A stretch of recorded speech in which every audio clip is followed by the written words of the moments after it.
There it is. Fucking took it long enough.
Cause I lead the blind, lead the blind, lead the blind. It's our time, our time, our time is turning. Our time, our time, our time.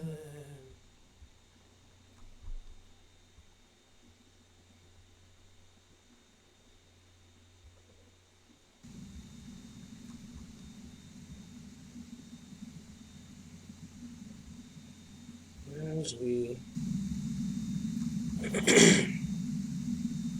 wait for hopefully at least a couple of people to come through. As we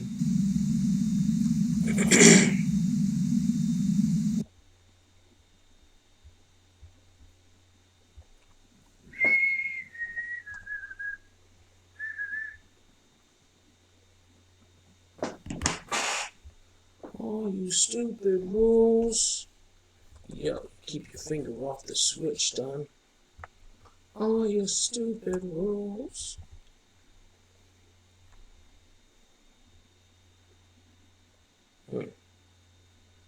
Damn, damn, damn.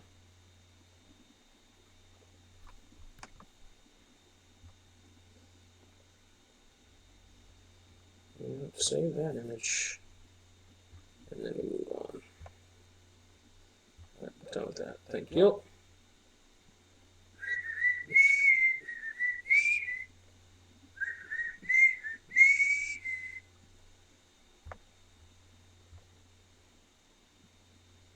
Oh, we got another like in there, and somebody else is watching. That's good. I am going to post the call. Oh, you know why? Because I said 7:30 on some of these posts. That's why.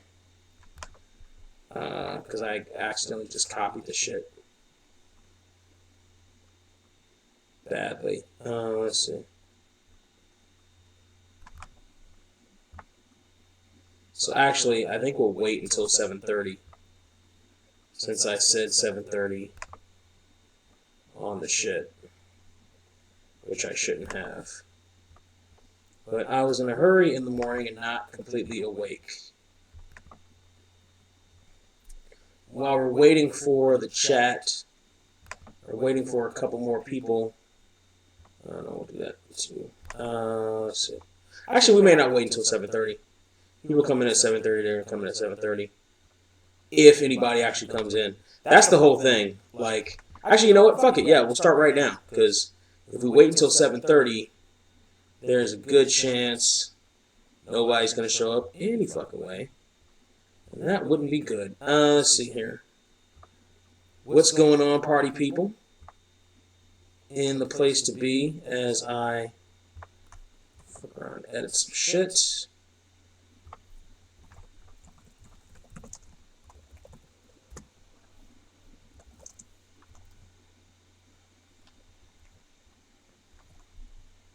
Okay. Post this too. Or edit this on a couple different places.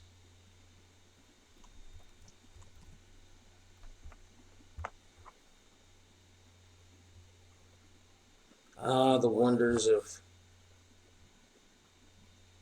control of copy pasta.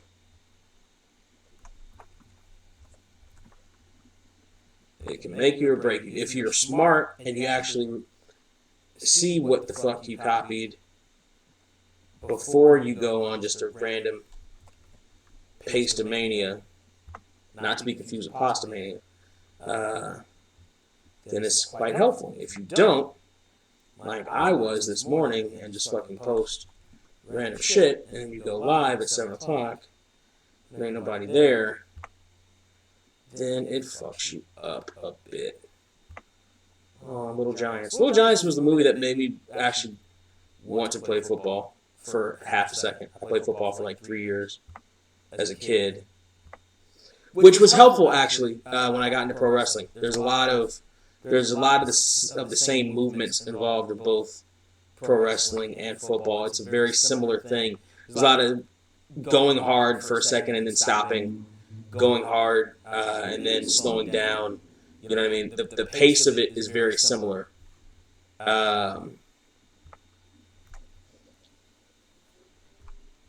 Versus other sports like basketball, you're basically at a fast pace the entire most of the time. No, I'm not watching a Medea family funeral. Fuck you, Prime. Fuck you, Prime. Get that fucking. Matter of fact, get that fucking trash off my TV. Let's see. But yeah, unlike other sports, football actually does move pretty well with wrestling, pro wrestling. That is actually correct. We're still going to edit this anyway.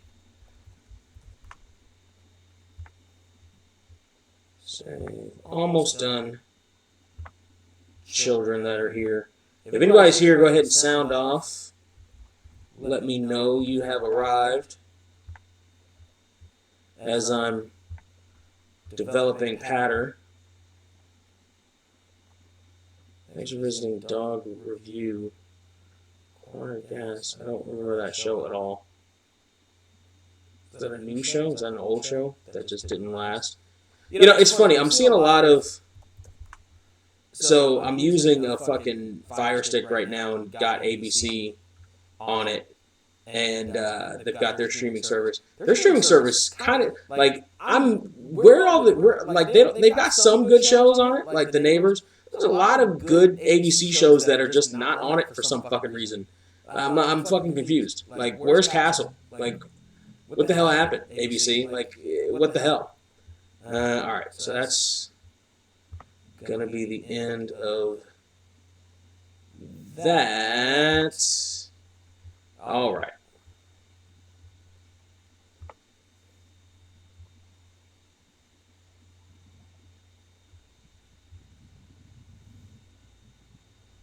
Let's see, one person watch right now. I think that may just be me. I think I may be talking to myself. Because there is no one to talk to. People ask me why I do what I do.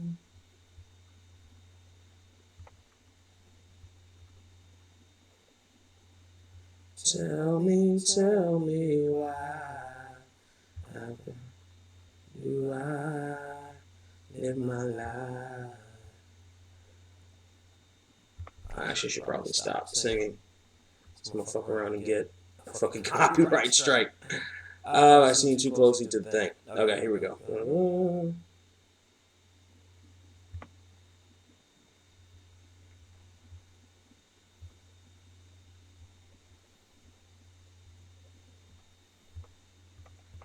All right.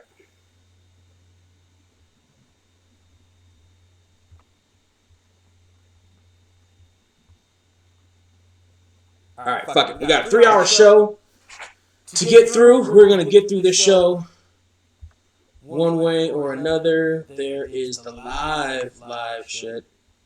Let's not do that. Let's do that. Welcome everyone to the sold out 2 drink minimum stadium here in Cambodia town. That portion of the beautiful Long Beach, California. I'm Surreal469 for this No Way Out 2001 watch along. Huh? You like that? You like that energy? I fucked that up. I fucked that whole thing up. There's a smooth way of doing it, and I fucked that entire thing up. Why? Because I'm seeing 2 of me right now. That's fucking why. Let's see. Let's go down here to the chat. Where I get the chat, but not me. If I do that, there we go. That's better. And just move that over there. Close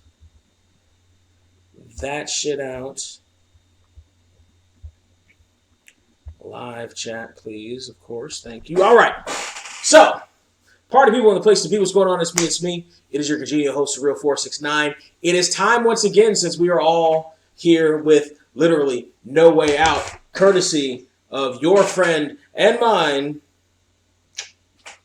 So, your friend and mine is going to unofficially sponsor a good old-fashioned watch-along here. Why a watch-along? Well, because streaming is the easiest way to try to get your numbers up if you are a small channel. I am a small channel that is abandoned. I'm a small user that has abandoned the channel a couple different times. By the clinical definition, I didn't abandon it. Just life got in the fucking way because contrary to this beautiful baby face, I'm an adult. And I unfortunately have adult shit. But adult shit has paused momentarily in the world, at least for the most part. I still am able to go out and drive during the day. But around this time, it is fucking dead out there. So I decided to come in here and try to replenish something that I lost, i.e., the channel a little bit. So the way the watch-alongs work, no, I will not be streaming the pay-per-view for you here on the channel. That would be grounds for WWE to essentially Gestapo my door in and rip everything out. No, we're not going to do that. What we are going to do, thank you. What we are going to do is I'm going to watch on my WWE Network feed, and you're going to watch on your WWE Network feed.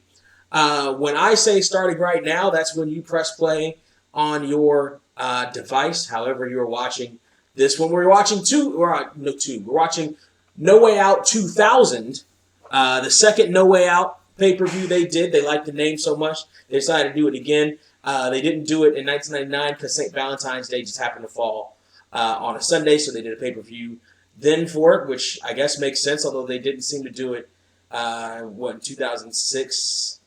They didn't do it? Let's go back here. Because when was 2006? No Way Out. Not 2006 then. So, they didn't do it in 2000... What was the next one? That would have been 14. February 14th. Would have been... would have been 2000...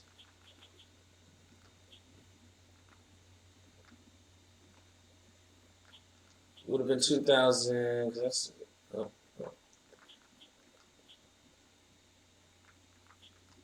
Would have been 2008? No. Where the hell did it fall? Did Valentine's Day fall? Oh, and No Way Out probably 2012. One of these other ones. Anyway, so we're watching No Way Out 2000 this year, or today rather. This is the pay-per-view with the Hell in a Cell as the main event. Mick Foley putting his career on the line as Cactus Jack against Triple H, mean old newly healed Triple H. No, not newly healed. He's been a heel for almost a year at this point. Climbing his way to the championship, which he eventually won later in '99, I believe. Was it later in '99? It was later. Yeah, it was later, late '99. He ended up winning the championship. This should be an interesting pay-per-view. So, here we go. We're going to start things off. Because this is actually already started, apparently. So, what we're going to do now is go all the way to the beginning. And now it's going to start right. I press play on it. It's buffering. Starts right. It's starting. Is it starting? When's it going to start? Play. Now. Alright. You know how we do things here on Two Drink Minute. Let's get a little libation going. I know how to do this. Soon, but not tonight. Though my nights are sleepless, I still dream. I've won and lost many things in my career, but I've never made a event at WrestleMania. This is my chance. My last chance. In my way to be a man, that's my goal. Now here's the thing. I believed in this Mick Foley story that he wanted to main event WrestleMania so much so that that's what motivated me to buy my tickets to WrestleMania 2000. That was here in Anaheim, California, that year. Hundreds of stitches, countless nights on the bed. You may say this is no dream. This is a nightmare. Maybe it was one nightmare.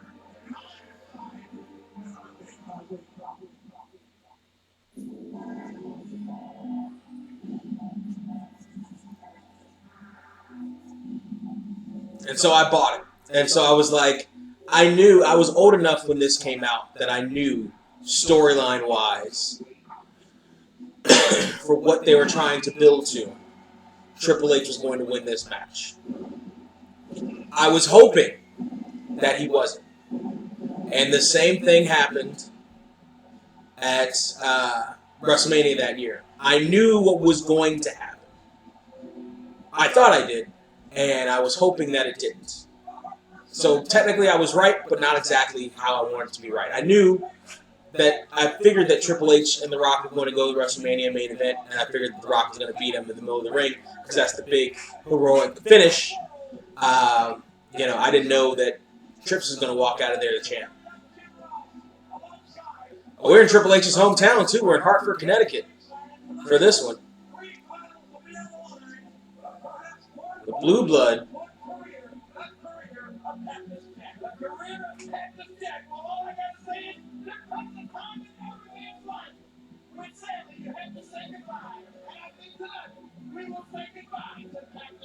King and JR on commentary for this one.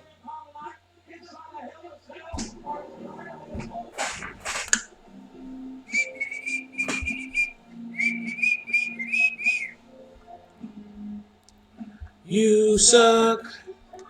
You suck. You suck. You suck. You suck. You suck. You suck. Bum bum bum bum bum bum bum.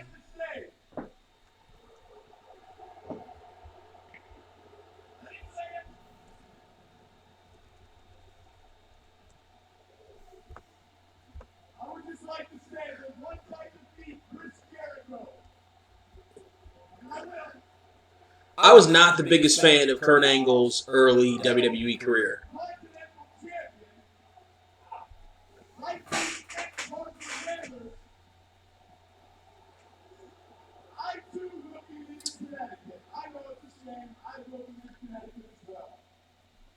But unlike the Whalers, I will return one day and give you the hero that this town so truly deserves. I will, really, I will. Thank you. It's a very local promo. Because what the hell is a Whaler? Like that's a very local sports team promo there, Kurt.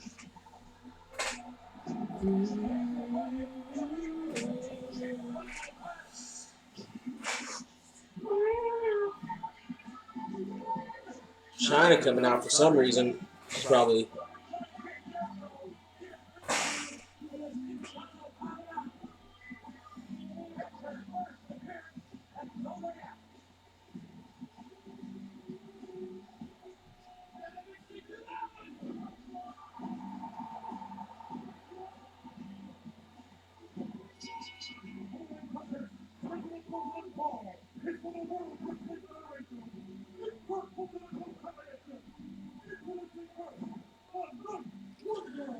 China, I don't understand China's bazooka. Like, what's the point? Like that, like I guess it's just, you know, a big flashy pyro thing, but it's like, why would she be carrying a bazooka? Like, it's just so weird why that would happen.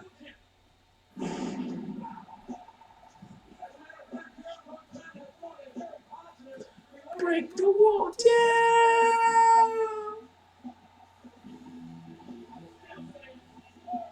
Baby, you know you're Judas and I'm your priest. Baby, all I got is not from the least. Bring it to the stage and the rage of the beast. The arena and break the wall down. Arena and break the wall down.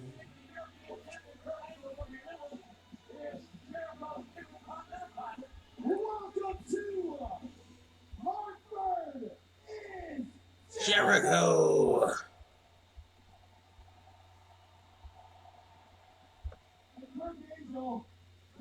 Kirk Angel. Uh-huh. You are a jackass.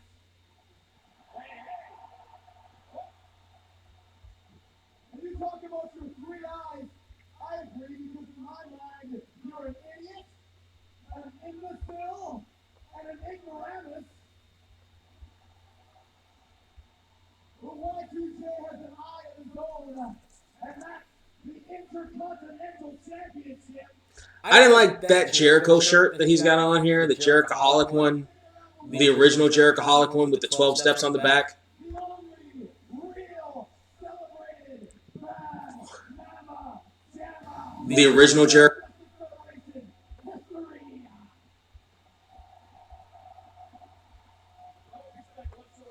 I was not a fan.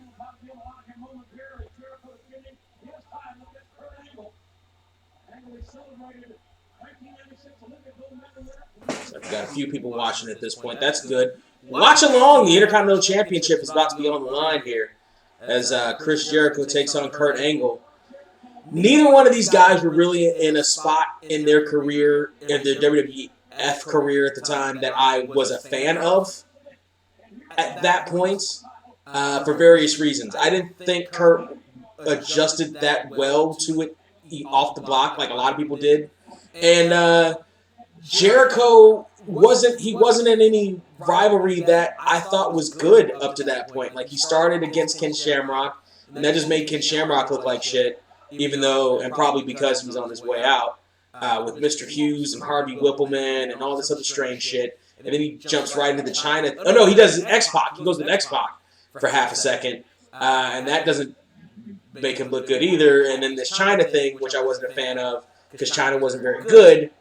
And it's interesting that now we are all able to say that, because it seemed there was about 20 years there where we really weren't allowed to. Like, it's a weird thing. It was China's ability was like the Ghostbusters movie. There was a period where you weren't allowed to say it sucked, Because if you did that, that meant that you hated women, and not that you could objectively see that she wasn't good at professional wrestling. So far, this match is pretty good. Jericho with the triangle dropkick to Angle on the outside.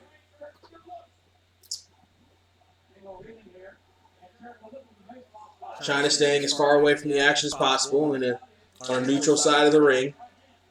Jericho got control taken away from him by Kurt Angle, who smashes his face into the steps and the guardrail. Or the barrier. Not really a guardrail anymore at this particular point. I'm going to try to do the commentary not like JR, even though I'm probably going to sound a lot like JR. Irish Whip reversed into that post goes Kurt Angle, and Jericho's arm went for that clothesline and missed.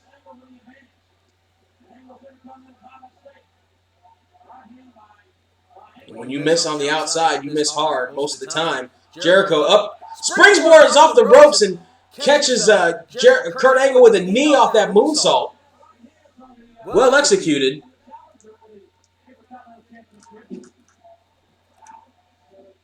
Well executed springboard moonsault there by Y2J. Jericho now tossing Angle back into the ring. Jericho going to the top rope. Whoa! And he gets crotched by Kurt Angle.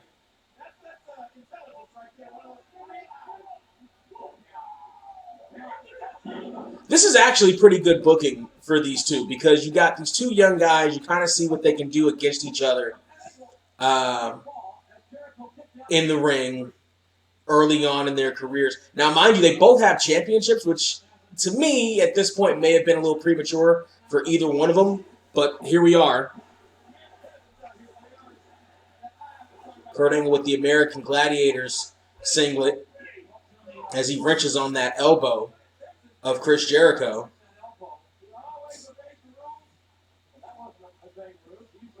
Remember that missed clothesline by Jericho. Float over suplex. Angle with the lateral press only gets a 2 count. Rear chin lock now. It looks like no. It's almost a chicken wing. It's almost a chicken wing arm bar he's got. Not arm bar. Crossface chicken wing he's got on him, but not properly executed. Forearms right to the face. There's that inexperience. You didn't get the crossface chicken wing properly. Ducks the clothesline, does Jericho. Running kick to the midsection. Double arm backbreaker. Double underhook backbreaker. Hook of the outside leg. Jericho Angle kicks out at 1 with that inside shoulder. Knee right to the face. Jericho to Angle. Irish whip south north. Oh, counters into a German suplex.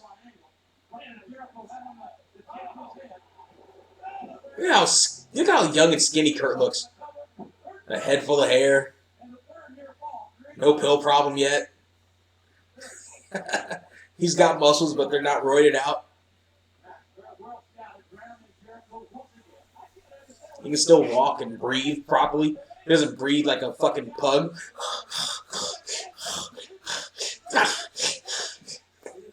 Fucking...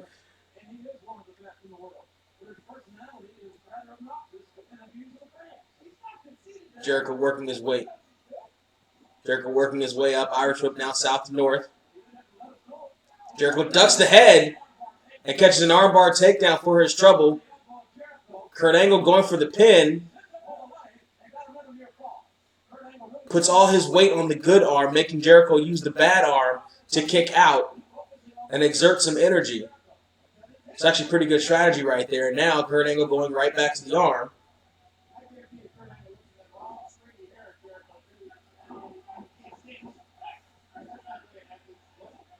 I guess at this point, no, not yet. I was going to say, I guess at this point, Angle has had some good rivalries with Benoit, but he hasn't yet.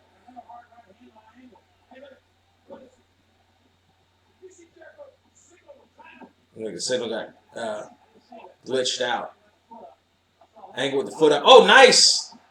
The spinning heel, spinning heel kick. Thank you, JR. Nice spinning heel kick there by Jericho. Irish whip now, north to south.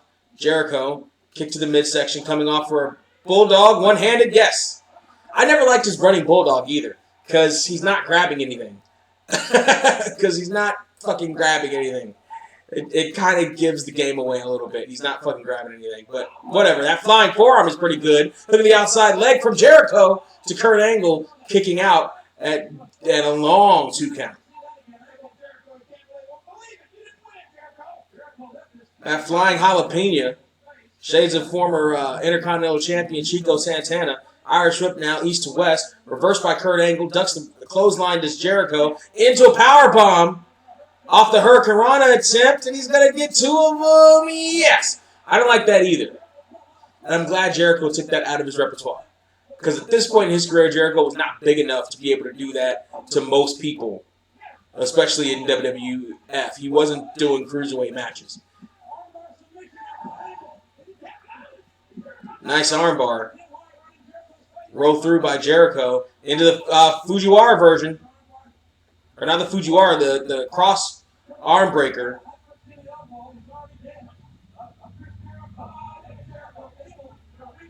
Jericho's got the ropes there. I need to turn this volume down. I'm copying JR. And you came to listen to me! Jericho in the corner now by Kurt Angle. Irish whip now. Reversed. Oh! And Kurt Angle ate that corner just like Bret Hart usually does. Angle slam! Angle slam! Oh, Jericho kicks out.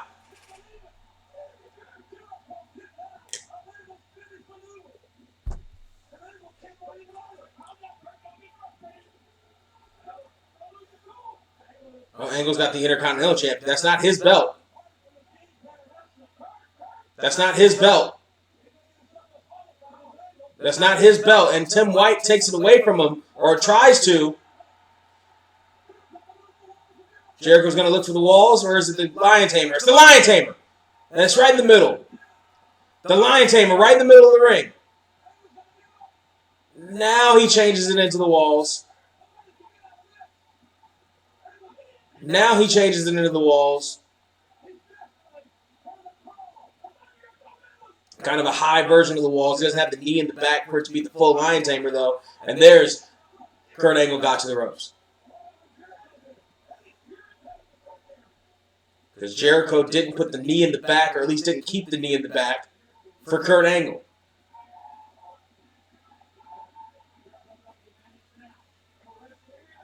Jericho now, nice knife edge chop to Kurt Angle on the outside.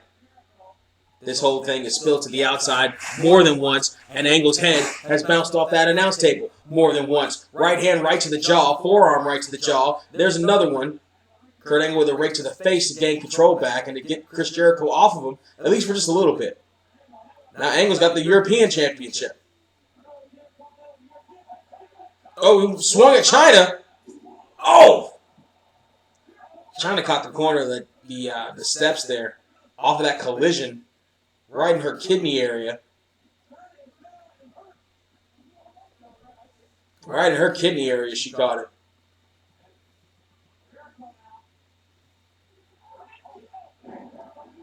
Suplex into the ring by Jericho to Kurt Angle. Oh, he's going to get tattooed with that belt. Oh, right in the mush.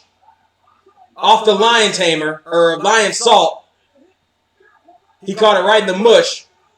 2, 3.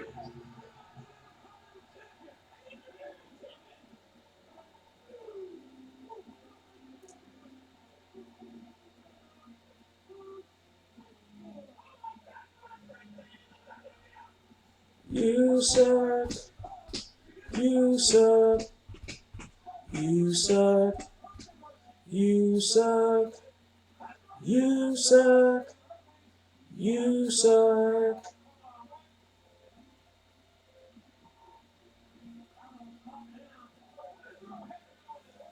Right now there's 2 refs.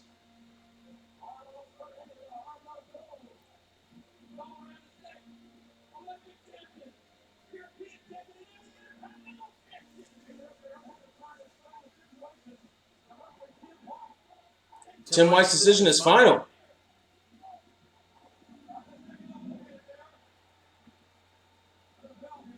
Lion Tamer, boom, right in the mush.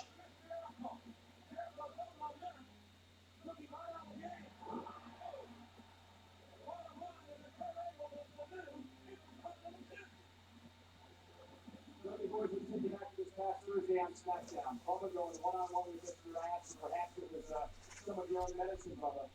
Famous for Mr. Ass driving your head and your body to the table in the center of the ring. And tonight, Dudley Boys to take on Real Outlaw and give a Saturday title shot. A Dudley Boys interview right here with Michael Cole. It's not necessarily something I was entirely looking forward to in this pay-per-view, but here we go.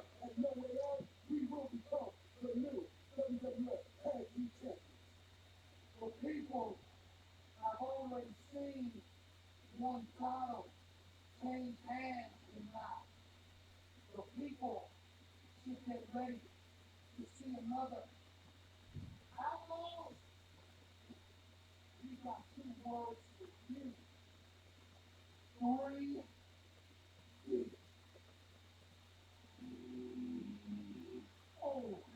3. Did Bubba drop his stutter at this point? He still got a fake Southern accent.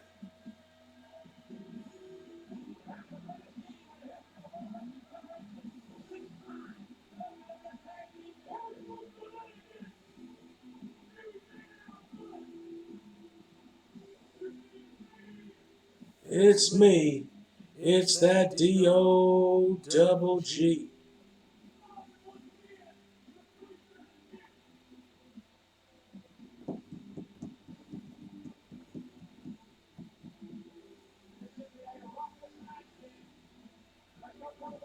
Billy Gunn fresh off that King of the Ring win and then burial courtesy of The Rock.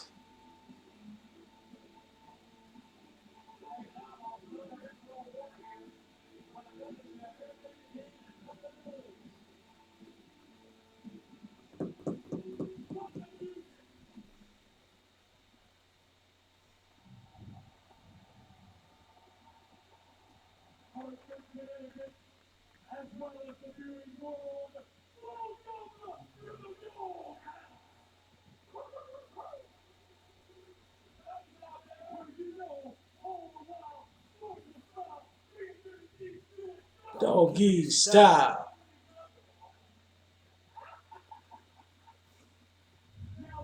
Aren't they supposed to be heels at this point?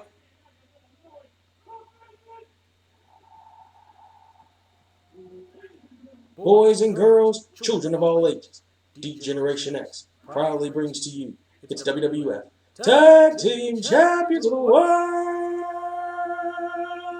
The Road Dogg Jesse James, the badass Billy Gunn, the New Age Outlaws.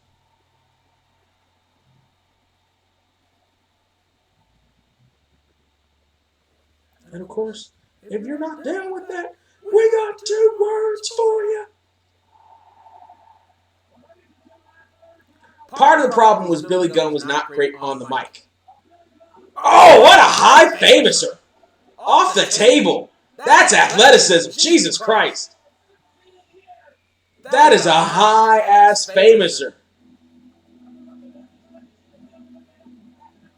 Billy Gunn's athleticism should not... They came out the wrong... Oh, Bubba. Oh, Bubba. Came out the wrong side, Bubba.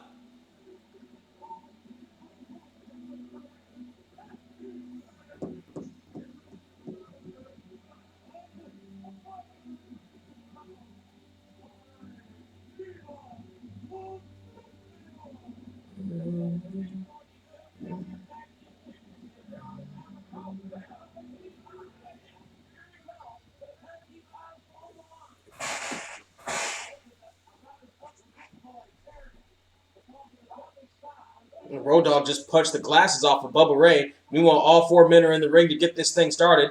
It's going to be Road Dogg and Bubba, I guess, to officially get this thing started. And there goes the juking. There goes the juking and the jiving. Road Dogg with the shake, rattle, and roll punches. Oh, into a Bubba Bomb. Into a Bubba Bomb. That'll rearrange your spine. Billy getting coaxed into getting in the ring. There's the wazah headbutt right to the Road Dogg. Behind the referee's back, obviously. Now, I think Billy's shoulder is injured here. And this is going to partially spell the end for the Outlaws, at least for the time being. Because Billy's going to end up getting injured in story and kicked out of DX. Like, not just injured and he leaves, he's getting kicked out of DX. Which I suppose when he comes back is supposed to usher in a big face draw for him, a big face run for him, which he gets as the one Billy Gunn when he eventually does come back. But it's not quite the same because WWF gets a little bit more family friendly, gets a little bit more PG. They don't like Mr. Ass anymore. They already didn't like it. They already used to call him like BA in all their writings and all their press clippings for it. It was BA, not Badass Billy Gunn. Like his toys were BA Billy Gunn or just Billy Gunn.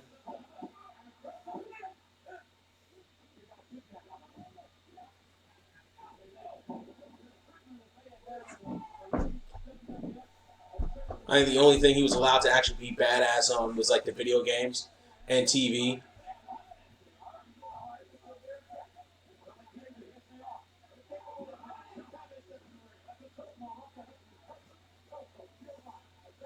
Good cutting off the ring there by the Dudleys. Devon coaxing Billy in there with the suck it chant. Chokes Road Dogg out a little bit, and here comes Bubba with a punch right to the midsection, right to that rib cage, making it harder for Road Dogg to breathe, and there's a chop, which will do the exact same thing, this time focusing squarely on the lungs. There's another shot right underneath the sternum, and a few more onto the top of the Road Dogg's head. Boots right in the throat. Now I always wondered why, because like at the time, it was easy. Like I just assumed, because I didn't really see Public Enemy all that much. Like the Dudley Boys reminded me a lot of Public Enemy when they first showed up, because I think they first showed up with tie-dye too, like the tie-dye look. And I was not. Nobody was the biggest fan of Public Enemy. Public Enemy came across as if they sucked on TV. Part of that was because the locker room hated the fuck out of them and buried the fuck out of them. So that didn't make the Dudleys endear themselves to me immediately either. But it took a little while for me to get used to and understand their style that they were working at that point. And Billy there.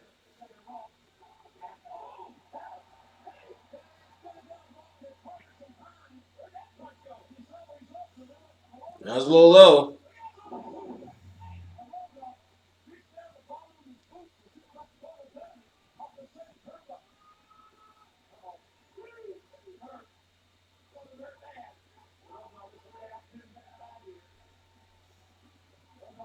Road Dogg's got to make that tag. Bubba's got to stop him or tag Devon. He tags Devon, but Road Dogg tags Billy, and here he comes.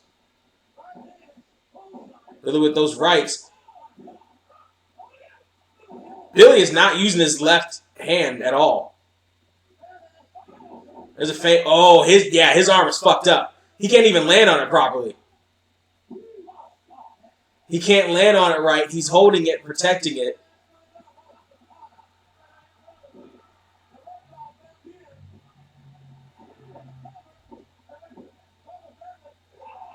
Oh!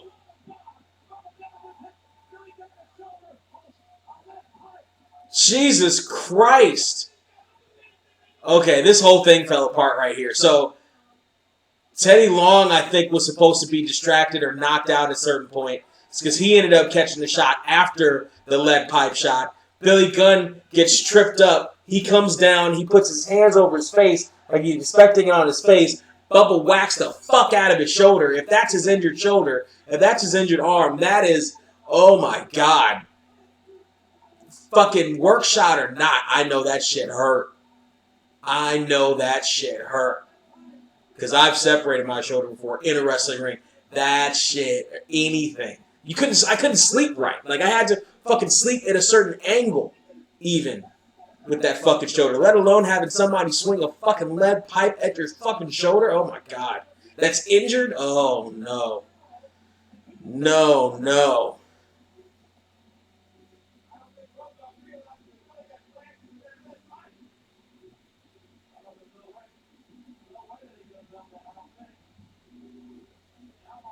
Oh, Billy even looks smaller. He probably hasn't been working out properly because doesn't have that arm. Oh, they're falling apart here.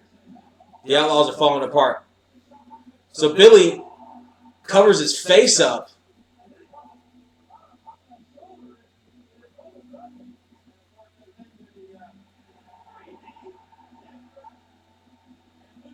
Road Dogg was the king of taking falls.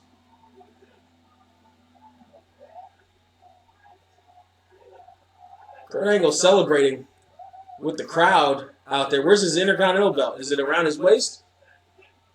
I see the European belt.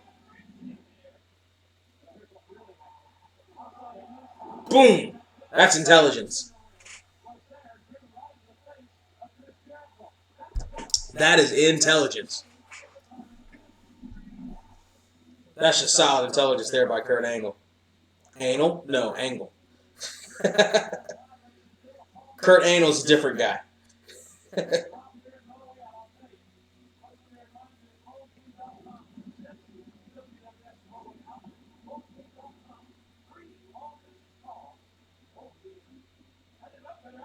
PhoneFree.com, huh? Wow. What a hell of a concept in 2000. Free long distance calls.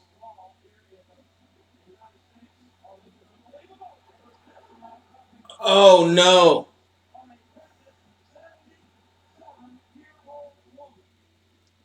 On a pregnant 77-year-old woman. Okay. Just JR had to say that phrase. I want you to remember that.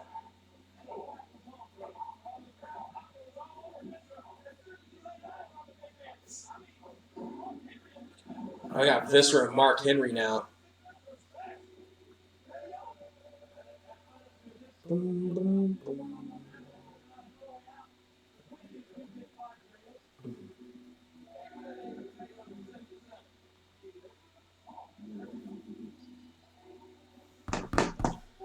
Here's the problem. Mark Henry still has to wrestle in the sexual chocolate tights, even though he's supposed to be big and angry.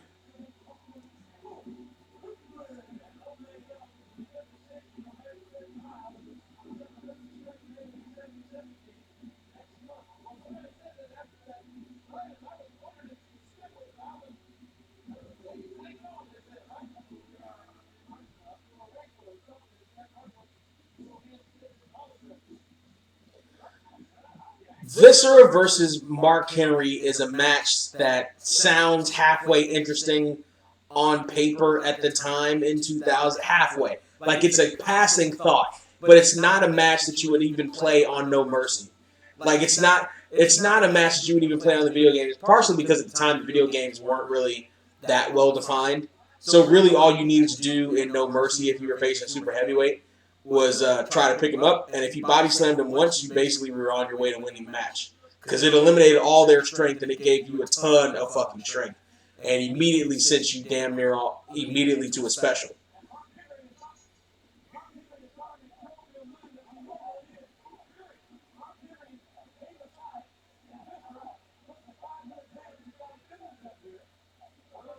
Viscera is only 100 pounds more than Mark Henry. This is probably the closest in weight Viscera has been to an opponent since Yokozuna at this point in his career. So I don't think he faces Vader at all. I don't think they're both. I think they both are in the same company at the same time. But I don't think he faces Vader.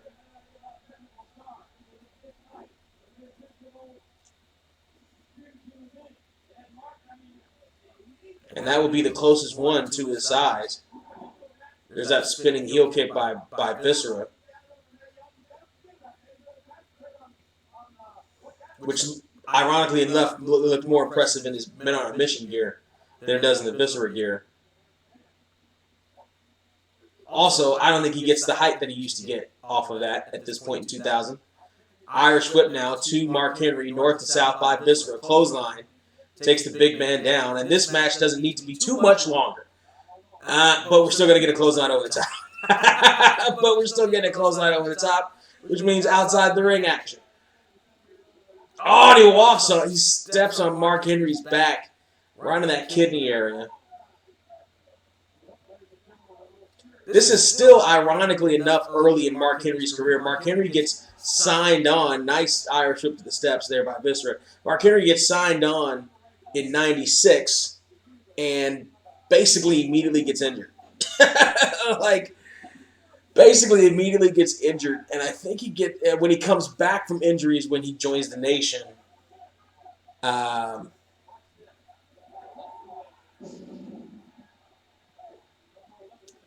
and then, when he goes back from injury, he joins the Nation. Oh, running right into those steps. And he's with the Nation for a while, then gets injured again on his way to a tag team championship match at WrestleMania, teaming with D'Lo against Owen and Jeff Jarrett. That storyline helps bring Ivory into the company. Deborah is already with Owen and Jeff. But Mark Henry got injured again as he's, I guess, kind of developing the sexual chocolate thing. So he's still relatively early in his career. He's probably spent close to, at this point, the same amount of time on the shelf as he has off of it. Oh! Give it to Mark Henry for getting light and jumping over Viscera for that Samoan drop, though. Now, ironically enough, this is probably one of the safer Viscera matches I've ever seen. And by the way, how would nice belly to belly? By the way, how much trust must Mae Young have had to trust? Well, I guess big splashes Mabel was fine with, like if he's just doing a regular splash. But Mabel, is not known for being the most careful man in the ring. Meanwhile, he pushes Mae Young down.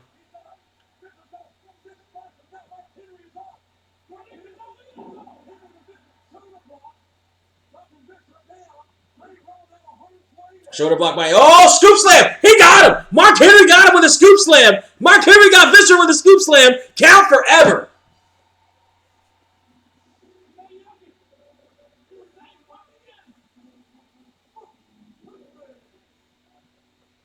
Count forever. Fucking Viscera got light for that. He posted and everything. It's a solid scoop slam there. Now his leg was underneath the rope. We'll bypass that.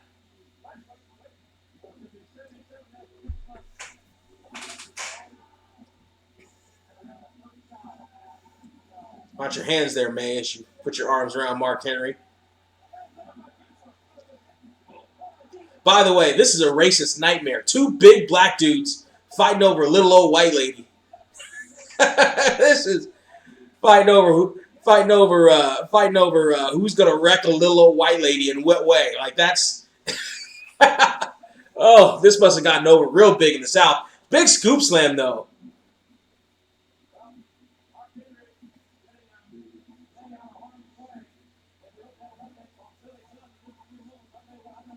Legalized scalping? What the fuck?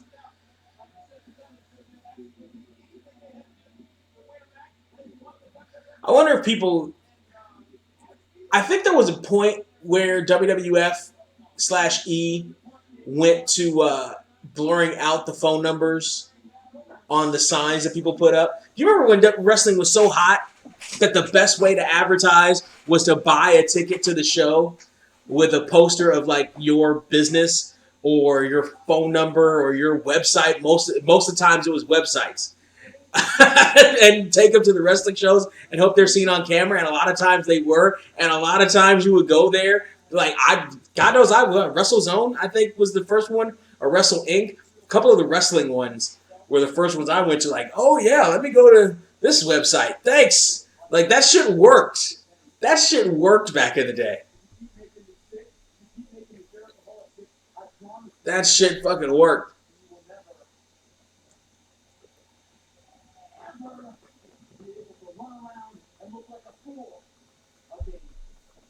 Again.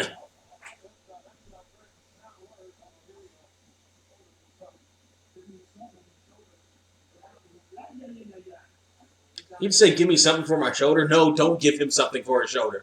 That's the last person you want to give something for anything.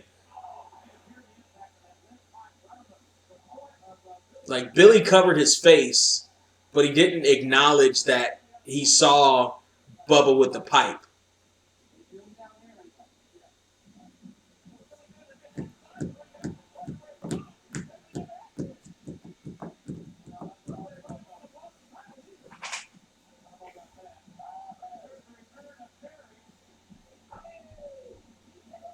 Here come the Hardy Boys.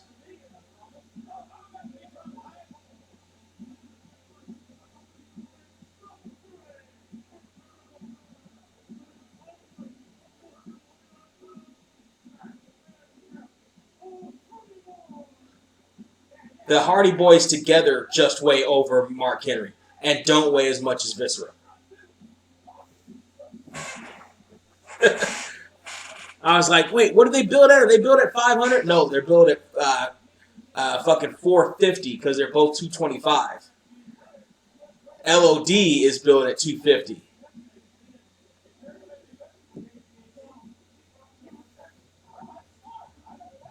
This is post No Mercy 99.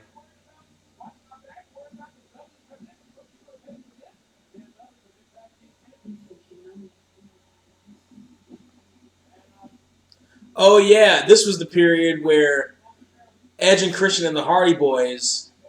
First off, this was another booking decision that paid off. They're like, all right, we got these two young teams, fucking have them face each other. Now, how they had them end up facing each other didn't always make sense. Like, the Terry Invitational didn't necessarily make sense, especially with Gangrel in the picture. The New Brood didn't necessarily make sense. The Doc Hendricks thing didn't necessarily make sense. They're just throwing shit against the wall for both these teams at a certain point.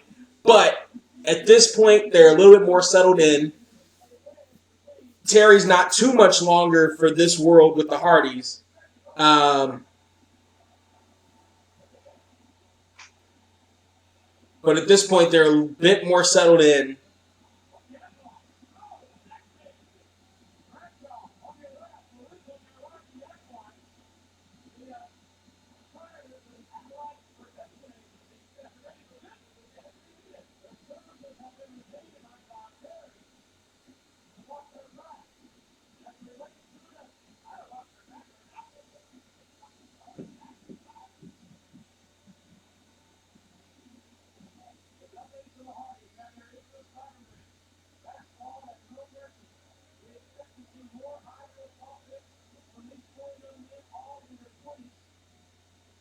Yeah, this is where we start to see a little bit more of that extra layer that the Acolytes would end up having that Southern Justice wouldn't up to that point. Meanwhile, Edge and Jeff are starting this one off. Both men hella young at this 20 years ago. Oh! Missing a whisper in the wind is Jeff Hardy on the Edge. He caught absolutely nothing on that one. Christian in the ring now.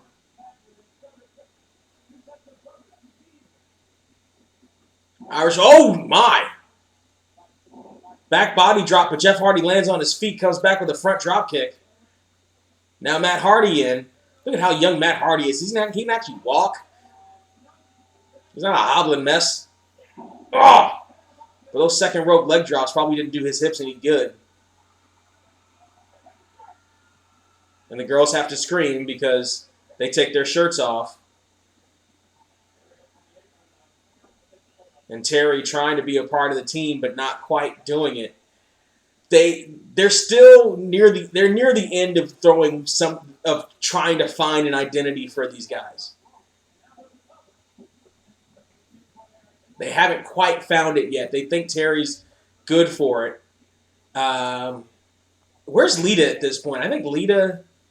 Oh, chop. Lita must still be with S.A. Rios. Oh! Probably until what, the summer? Nice drop kick, actually a one-legged drop kick by Christian. Matt back in control. Irish whip south to north to Christian. Ducks underneath this Christian. Oh, ends up sliding underneath. Jeff Hardy pulling him back down and whipping him back first into that barricade. On the outside, and Matt Hardy now stomping away at Christian.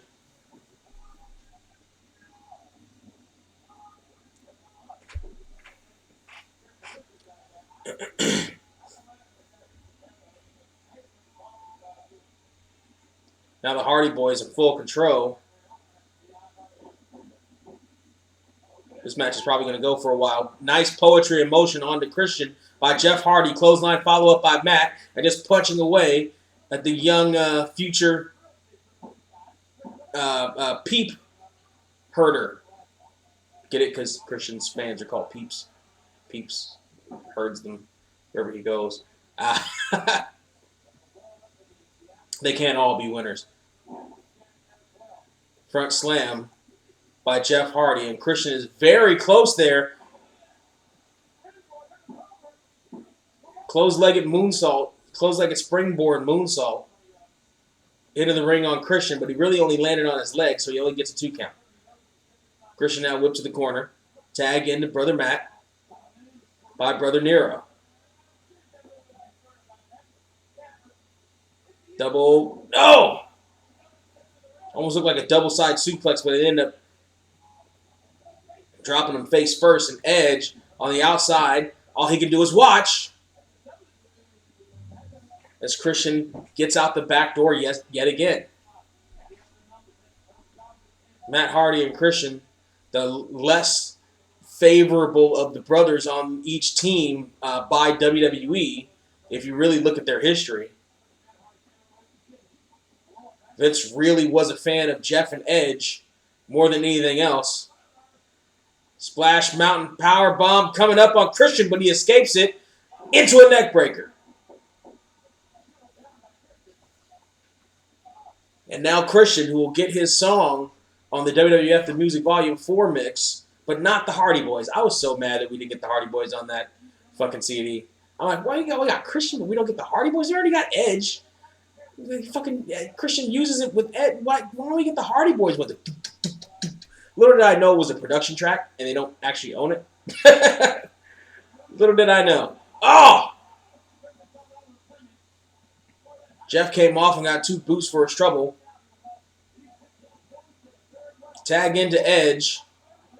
Jeff didn't make it to the corner, but gets a spinning clothesline inside out for his trouble. Edge, full of piss and vinegar. Spinning heel kick. I never liked Edge's spinning heel kick either. It was better than Viscera's, but not by much. Triangle plancha on the outside by Christian to Matt. Inside the ring, Jeff Hardy stops himself from hitting the turnbuckle, but not from getting caught up on that clothesline by Christian. Schoolboy by Edge. 2. No. Springboard splash beautifully executed by Christian, by the future heavyweight champion of this world. All 4 men would eventually go on to be heavyweight champions of this world, as well as Intercontinental champions for, I think, 3 of them. I don't think Matt ended up with the Intercontinental Championship.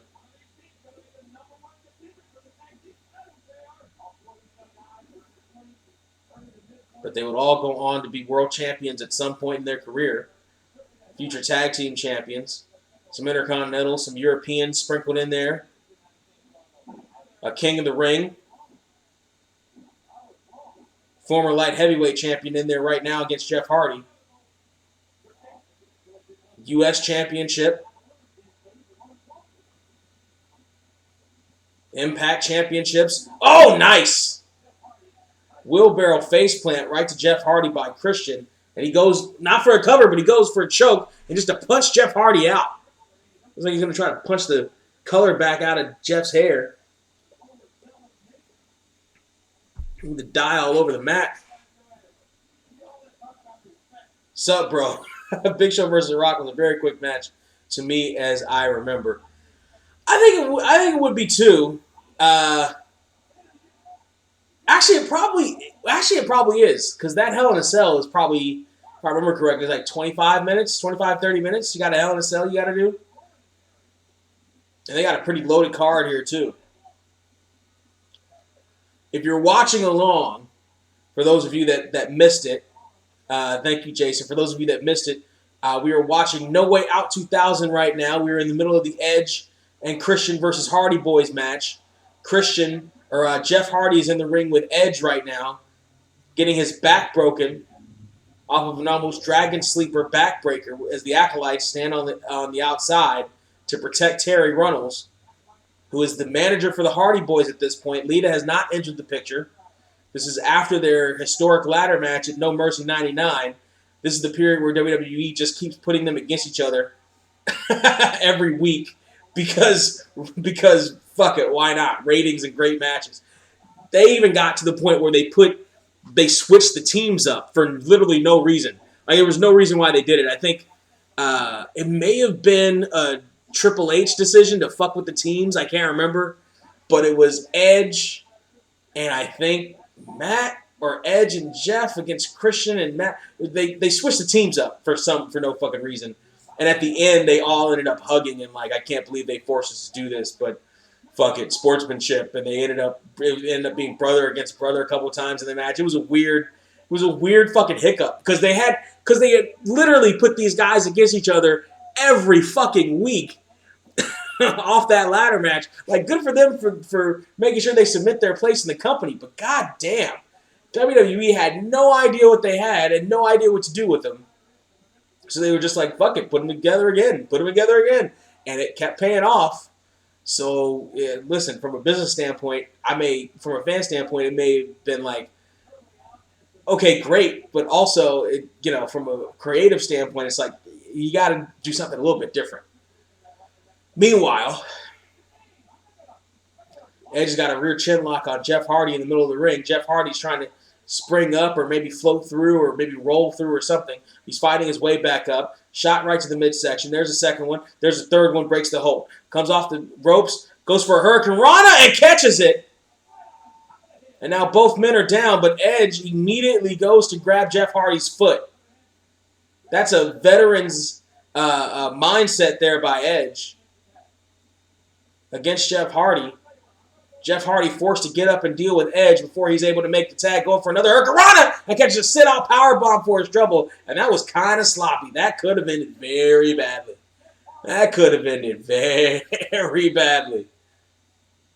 Christian damn near doesn't even want to tag in. We're going to take another replay at this. Ooh, that could have ended very good core strength there by Jeff. Helped him not break his neck. That could have ended very badly. Oh, nice. Shot right to the spine. Are you going to watch WrestleMania 36 this weekend? I'm not really excited about it. Just want it to be over with. First off, I forgot it was this week.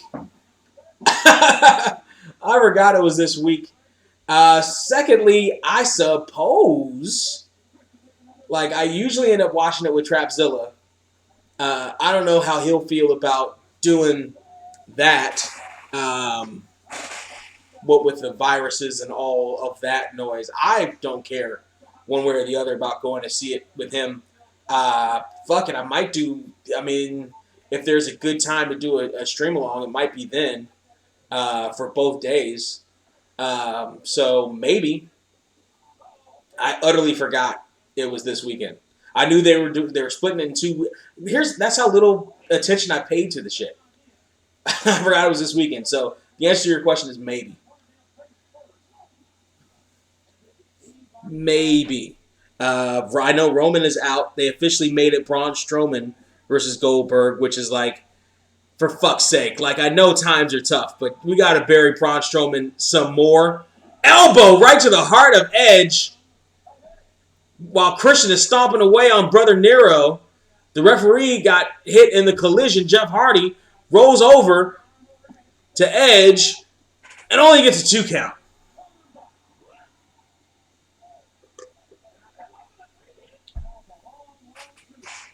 Yeah, so fucking, why do I know, I get it. Roman Reigns, has a compromised immune system, decided he didn't want to do it. Makes sense. Logical. I get it. But fucking, that's what you do. That's That's your answer is Braun Strowman versus Goldberg in an empty arena? Fucking Drew McIntyre should have said the same shit. Because God knows, I don't know how that's going to work in an empty arena. Nice front drop kick right to the solar plexus of Edge. I don't know how that's going to work. Fucking Drew McIntyre crowning achievement in front of an empty arena. Or you have Brock Lesnar lose or beat Drew McIntyre in an empty arena. That's going to kill his momentum. DED dead. DED dead. That's going to kill his momentum. Edge versus Randy is going to be the only best match in card to me. That's the only one that an empty arena might even make sense for. Like, that's the only one that you can have in an empty arena because of the quote-unquote emotion in the match. Now, mind you, I don't necessarily buy the emotion in the match. Nice neck breaker by Matt Hardy over there on Edge. Sleeper hold drop to Christian. Cover. Lateral press. Christian is watching the referee, though, and gets a 2 count. Here's the thing. I get it. Edge and Randy Orton were a team. But if you look at it, Edge and Randy... Oh, nice duck by Victory Roll by Edge. Both men pinning... It was Edge pinning Matt, Jeff pinning Christian, but both guys kicked out at 2 1/2.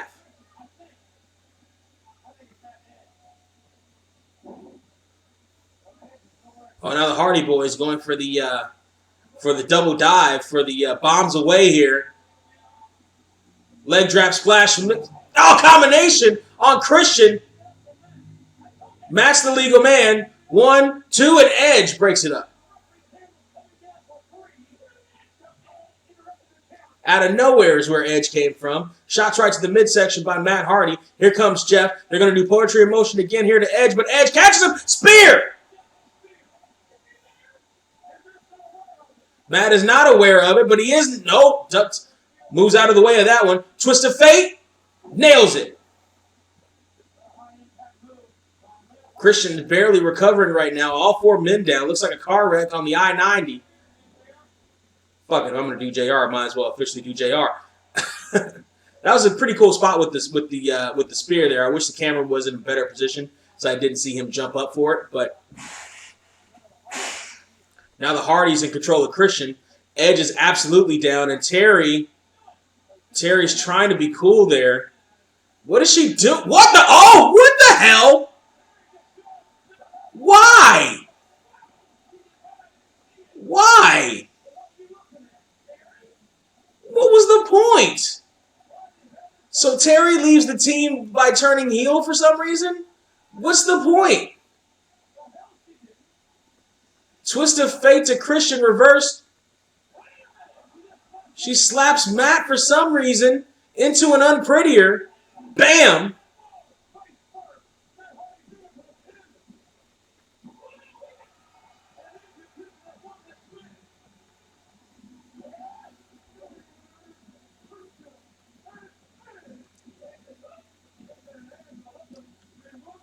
Oh, is Terry trying to pull a Sunny here and switch teams for no reason? But why? Why?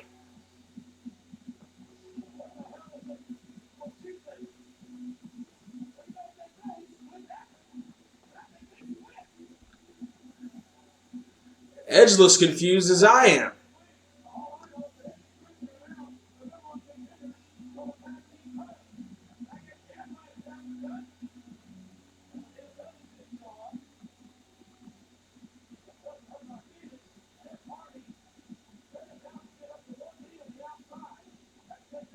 Oh! Matt Hardy just grabbed Terry by the hair, and here comes Bradshaw and Farouk.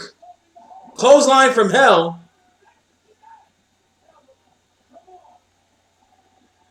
Oh, Dominator on Jeff. Jeff get light, you ragged off. Oh, fuck! Turned into a straight power bomb because Jeff Hardy couldn't go up for a Dominator.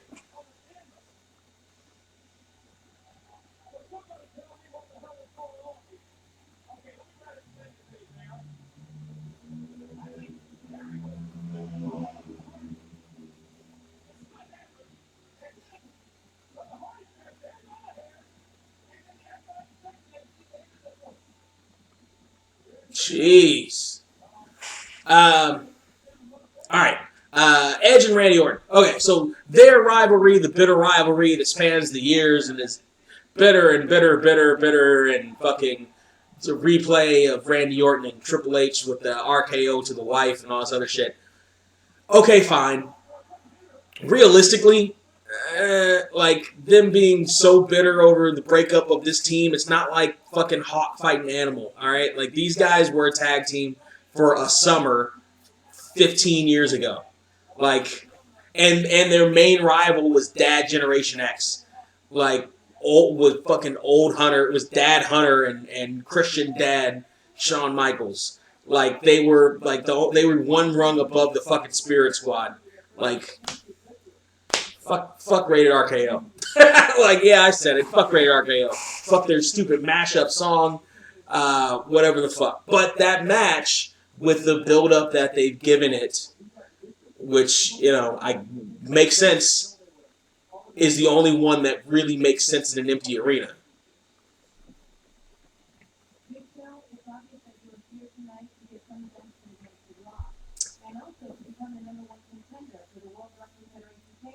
Let's see. I feel bad for Rhea Ripley having her first Mania in an empty arena. LOL, that sucks. Everybody's gonna have. A lot of people's gonna have their first WrestleMania in an empty arena. A lot of people. Not even in an arena. The fucking Performance Center taped however long ago, or taping tomorrow, or taping whenever the fuck they're taping it. Listen. That's not something that. Come hell or high water, WrestleMania is going to happen. Unless there's a fucking nuclear bomb, WrestleMania is going to happen as long as Vince McMahon is above ground breathing.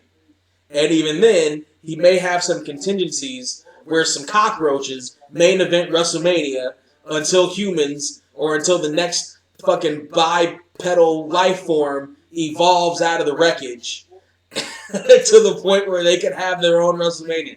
Vince McMahon is not going to cancel WrestleMania for a fucking flu, no matter how at risk he's actually putting himself and other people on the roster. So it's going to happen one way or the other. It's going to be interesting to see them do it. The whole two-night thing is another interesting thing because they decided that, fuck this fucking team. Because they decided, I think they figured that, it's like, listen, we've been toying around with this idea of having WrestleMania for 2 nights. Since we have to do this kind of cockamamie version of WrestleMania this year anyway, fuck it. Let's do the whole, let's throw everything against the wall this year because it's just a weird year that we get to have. Like this kind of freebie throwaway year that we have for this WrestleMania, since all the plans that we had got tossed out the window anyway. So fuck it. Let's try the 2-night thing. Let's try the empty arena thing. Let's try whatever fuck else thing they want to try. I wouldn't be surprised if there wasn't a fucking cartoon match in there at some point. Like whatever the fuck they want to try. This is the Mania to do it. Hell, if they want Paul Heyman to turn on Brock Lesnar and win the belt himself at this Mania, this is the Mania to do it. Whatever wonky fucking ideas they've had, they can fucking do it here. Meanwhile, we're leading up to this match between Taz and the Big Boss Man with Albert. Taz, the second person to come out of the tunnel the wrong way. The first one, his other ECW compadres in the Dudley Boys. This is not a good match for Taz. First off, Big Boss Man at this point in his career is garbage. I've said it before. I'll say it again. He's not very good at this point in his career. Secondly, the fucking flak jacket. I hate the flak jacket / bulletproof vest thing. I fucking hate it. And he's teaming up with Albert for literally no reason. There's no reason for him to team up with Albert here. None. Luckily, Albert, at a certain point, pretty soon is going to end up with Test as part of TNA with Trish.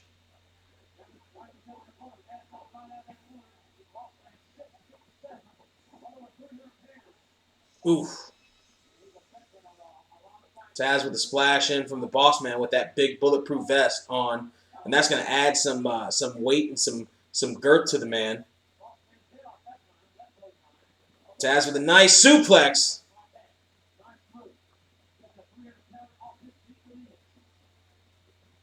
Ducks underneath Taz Mission. Taz Mission in the middle of the ring. And Albert immediately, wow, what a 5-star classic. We got 30 seconds of a match between Taz and a essentially elderly Big Boss Man. Oh, the Albert bomb. Or the derailer. Is that the derailer? Was the derailer his power bomb or his big backbreaker at the end? I fucking forget when he was A-Train. In any event, Taz still fighting.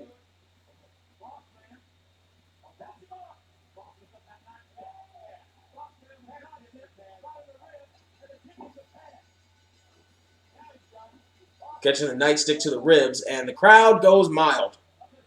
The crowd could not care less. 2 heat vortexes at this point were Albert and fucking Bossman. Now, Albert would eventually get better. His A-Train run on SmackDown after the brand split was probably the best run of his entire career. His best run of his North American career. Because his Japanese stuff is different. The best run of his North American career, though.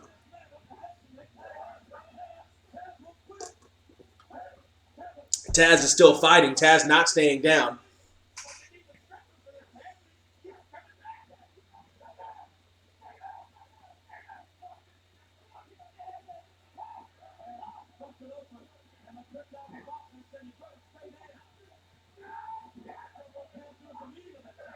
Taz is not staying down.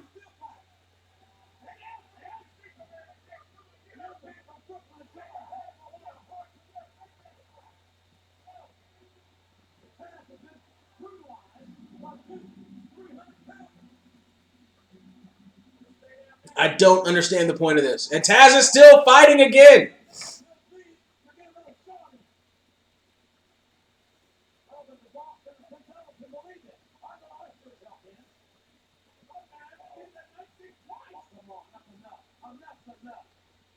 Oh! He broke the nightstick over Taz's head.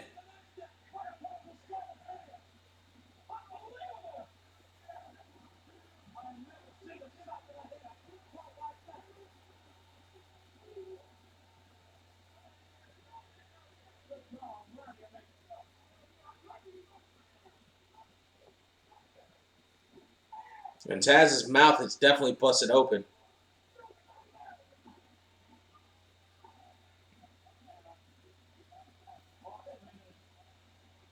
You know, there was a point when I was a kid when I wondered if Taz was black. Oh my God! Taz is still fighting. Now I got officials in the ring to finally break this thing up. I'm wondering if this was supposed to be the plan here. Fucking even Sarge is out there.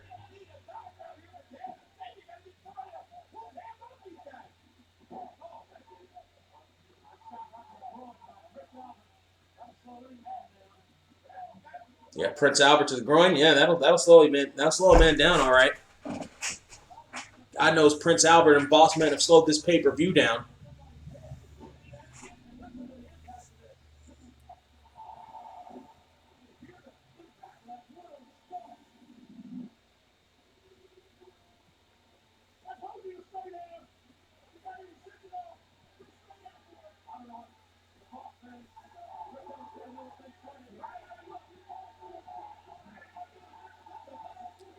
Kurt Angle's in the audience now. Let's see. You should do a review on top 25.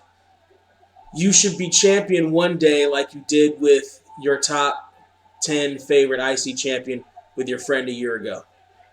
You should do a review on top 25. You should be champion one day. Top 25 people, top 25 wrestlers who should be champion? Top 25 wrestlers who will be champion one day? Shit, that's hard to fucking figure, especially like 25. It's hard to figure out who you could see as a champion at this point in wrestling's history. It was easier to do 20 years ago. It's harder to do now because you got companies like the WWE where there are a million belts. And a lot of them, their importance doesn't really matter. A lot of them don't really have anything, don't really have any relevance or importance. So, you could say anybody could be champion. Like, and it could be true. Like, so 25 wrestlers that will be, I guess, heavyweight champion one day is what you're thinking of. But again, even in WWE, are you talking about the world heavyweight and whatever the other belt, Universal title, the WWF and or WWE and Universal titles? Are those the two big titles that you're talking about? Or are you talking about the Universal title, like not necessarily the NXT title? All right. So even if we're doing the top two titles just in WWE or even AEW, let's say you do AEW and WWE. That's 3 belts, 25 people that'll probably win one of those 3 belts at some point in their career. Fucking honestly could be anybody. WWE Championship, I mean. Okay. That eliminates AEW. So you mean the WWE Championship, not the not the Universal belt. So you're talking about Big Blue. Okay. Well, again, could be anybody. Fucking could be anybody that could be champion at this point. Or should be champion. Should be champion? There ain't 25 people that should be champion at this point in the company. No. Not 25. I'm wondering if maybe we can get 10. What the fuck is that crawling on my... Is that a ladybug? Did a ladybug get into my house somehow? Hold on.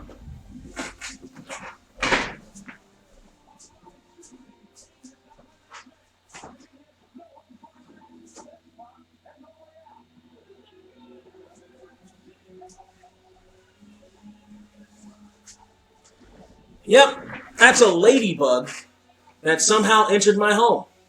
Alright, well, that's fine. I've got a couple spiders around that'll munch that up right quick. Enjoy yourself, ladybug.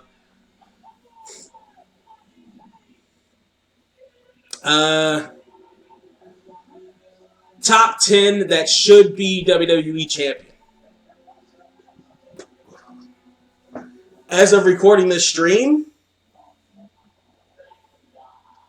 WWE not Universal Champion. I mean, like, I don't know. Like, that's hard to do because WWE has devalued everybody on their roster not named Lesnar or Goldberg at this point. They've devalued everyone, including Undertaker, by the way, because they devalue him every time they cart his old carcass out to that ring for him to embarrass himself again. It's hard. Like, there's no value in the wrestlers. So, and it hardly makes any value with the title. And then they did that whole fucking thing with Bray Wyatt giving him the belt when his character didn't need it and probably should not have been champion.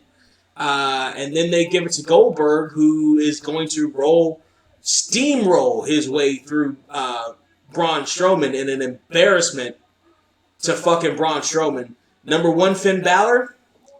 No, I can't even say that. I can't even give you Finn Balor. Because Finn Balor is a prime example of them devaluing and wasting talent that they have on the roster and sucking whatever heat that talent may or may not have out of them. So I can't even necessarily give you Finn Balor. I would have liked to, but I can't even fucking.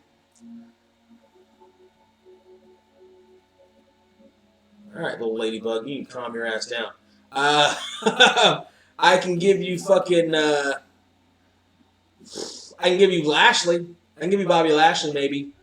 But even then, I can't even give you Bobby Lashley because the whole Rusev thing has made him look like a chump too. Can't even give you Bobby Lashley. Kevin Owens, Samoa Joe, Becky Lynch, Sami Zayn. I can't give you those. I can't give you those either. I can't get you. They might give it to fucking Becky Lynch because why the fuck not? But I can't even give you those because Kevin Owens has been wasted to high fuck. He's that fucking stunner of his looks like shit. They don't know what the fuck they're doing with him. Samoa Joe can't keep himself healthy. Fucking Sami Zayn just barely started wrestling again after again being a complete and total joke. Shinsuke maybe. Andrade. I can't give you Andrade. Andrade is good where he is. Andrade is good in the mid-card. Andrade is a solid... They're using him to put more emphasis and bring more prestige to the U.S. Championship, which I can understand them doing. I would place him in that Intercontinental range. WWE title? No. But then again, the championship itself doesn't necessarily mean a whole lot at this point. So... Again, it's hard to say this person should be champion or these people should be champion at some point when it's like the way WWE does business now, it's probably not going to be for the best. Montez Ford? No. Montez Ford, we don't even know how Montez Ford will perform as a single yet. All he's done so far is carry the fuck out of Angelo Dawkins. We have no idea how he would be as a singles competitor, let alone heavyweight champion. No. He's great in the tag team, and like I mentioned, carries Angelo Dawkins like a sack, like the sack of potatoes he is. But he is. I can't say him as a future champ. Rusev? No, I can't say because they've blown it with Rusev multiple times. They've blown it with Rusev. They've made him a joke. They've made Rusev as big a joke as they've made Braun Strowman. Big E, can't say Big E. Can't say Big E, because Big E can't get serious. Because Big E, the most serious I've seen Big E was in the Rumble this year when he rallied the troops against Brock Lesnar. That's the most serious I've seen him. He doesn't have another dimension to him. He seems to be more open to doing the other dimension because he's done it before. But he's too busy tossing pancakes and making a shit ton of money for the tag team match. I think he's happy doing that right now. So let him do it. The Fiend, Bray Wyatt? No. I can't give you the Fiend. The Fiend, to me, is the same as Jake the Snake Roberts. Jake the Snake Roberts never needed a title. Putting a title on Jake the Snake Roberts shows a complete and total lack of understanding of the Jake the Snake Roberts character. Jake Roberts doesn't necessarily want titles. Jake Roberts doesn't necessarily need titles. Jake Roberts' title is the fear in your eyes. Jake Roberts' title is seeing your wife beg for mercy, beg for her man's life. That's Jake the Snake Roberts. Meanwhile, we got a match going on. Paul Bearer has attacked X-Pac for going after his son, and Tori's attacked Paul Bearer, and Paul Bearer is chasing Tori around the ring. This is post-lap band Paul Bearer. Actually, not even lap band. He just lost a ton of weight.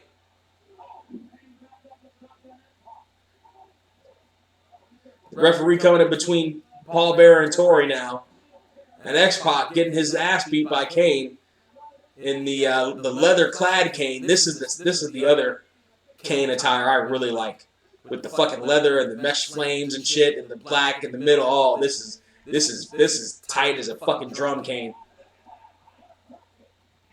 And this is Kane on his way to being his most muscular, his most clearly on the shit. Adam Cole. I can't give you Adam Cole either. Adam Cole is a great NXT champion, but I can't give you Adam Cole as a WWE champion. I just can't do it. And also, Adam Cole needs to take that fucking Panama Sunrise out of his fucking repertoire because he keeps landing on his back and making him look like shit. He can just take that out of his moveset. Came back up, caught clothesline to X-Pac here. These two former best friends. It won't be the last time Kane teams up with a little 200-pound guy in green and black and wins a tag team championship. But X-Pac ducks the dropkick and kicks, or ducks the big boot and drop kicks, rather, Kane right in the knee, which takes Kane down for half a second to a knee, and then right back with those educated feet of X-Pac onto Kane, trying to isolate a body part. And when you got a big man like Kane, you take those tree trunks out from underneath him. That's excellent strategery. As Tori, after finally figuring out what to do with her makeup. Oh, up and over. Keith Lee, Velveteen Dream, John Morrison, Cesaro. Cesaro. I can't give you the other ones either. But Cesaro. Keith Lee has a wind problem. Keith Lee has a fucking wind problem. Keith Lee gets blown. I can see Keith Lee get blown. It's rather easy for me to see Keith Lee get blown. A lot of people act like he doesn't or want to pretend like he doesn't because they like Keith Lee, and I get it, but he gets blown. And he gets blown pretty fucking quickly, too. Now, he powers through it and has amazing performances like he did, at that Survivor Series. He looked fantastic. He was also on a team with 4 other guys against 5 other guys, so he didn't have to do absolutely everything himself. But Paul Bearer gets a shot from X-Pac. Kane gets right back up and gets a shot to X-Pac. If you're watching along, Irish whip north to south by Kane to X-Pac, big boot down. And Kane is going to go to the top rope for a clothesline. Keith Lee gets winded rather quickly. Pay attention to it. It takes a lot of energy to move that body around. The springboards, the jumping, all that stuff. It takes a lot of energy to do it. And he's trying to move like a light heavyweight. He does not have the lungs for that position yet. Now, if Keith Lee either drops some weight, which he doesn't have to drop a lot, drop 15 and be able to move better. But if he ends up dropping some weight, then maybe. But he can't be heavyweight champion at what he's doing right now. Velveteen Dream, he's not there yet either. He's a good character. He's good for NXT. One-handed tombstone by Kane here to Tori. But he's not quite heavyweight championship material either. Not anything more than NXT. John Morrison, they've clearly decided they're going to fucking waste John Morrison. They clearly decided, I don't know what they promised John Morrison or if it was just the money, but they clearly decided, oh, and X-Pac pins Kane here with the steps. Wow. That's a good pin. That's a good pinning combination right there. Kane had the steps, was going after X-Pac, got him drop kicked in his face, and X-Pac pins the steps on Kane. Good match. John Morrison, they've decided that they're going to waste John Morrison. And you can tell that at the Rumble. You can tell that with what they're doing with him. They've decided that they're going to bring John Morrison back just so nobody else can have him. Cesaro, yes, I could see Cesaro in that spot. However, they've decided that they're going to waste Cesaro. They have decided that they're not going to do jack shit with Cesaro, and that's a damn shame. Should he win the championship? Yes. Will he? No. Last should be Aleister Black. Yeah.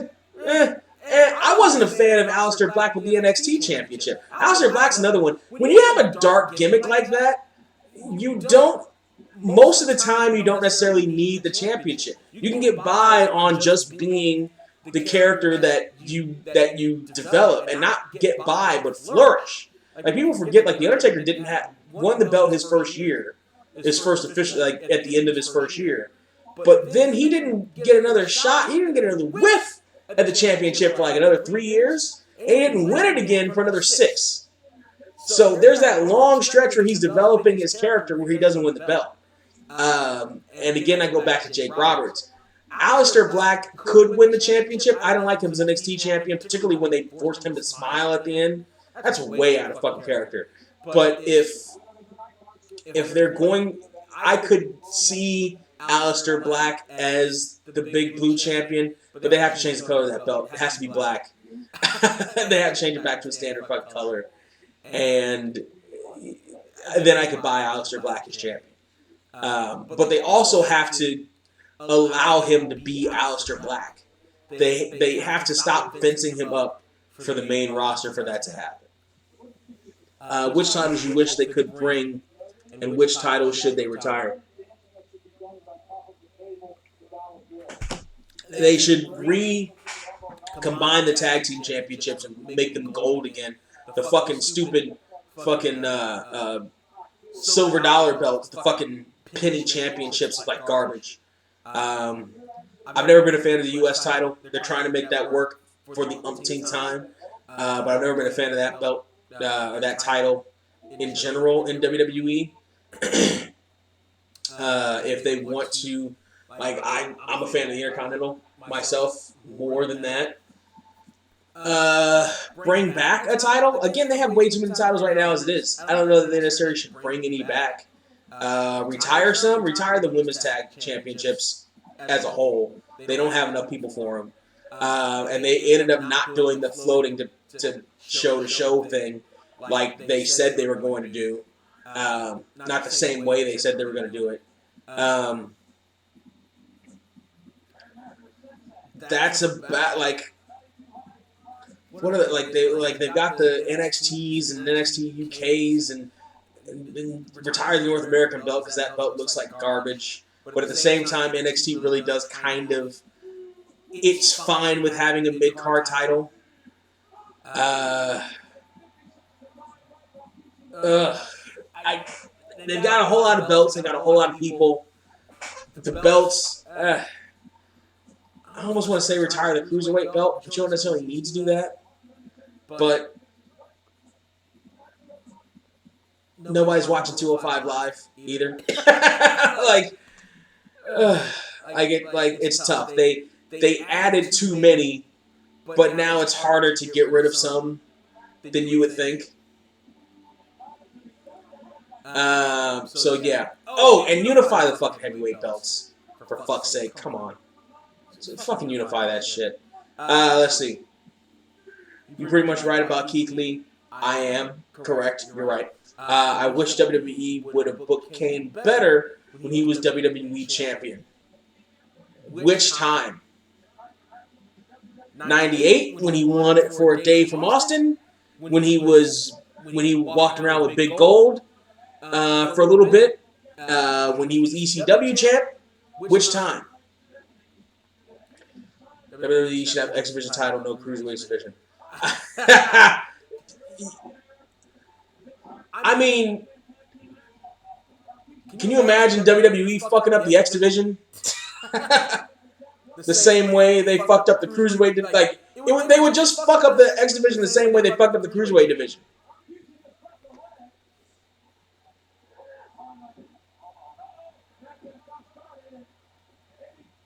Eddie Guerrero, broken arm and all, is still out there working, by the way.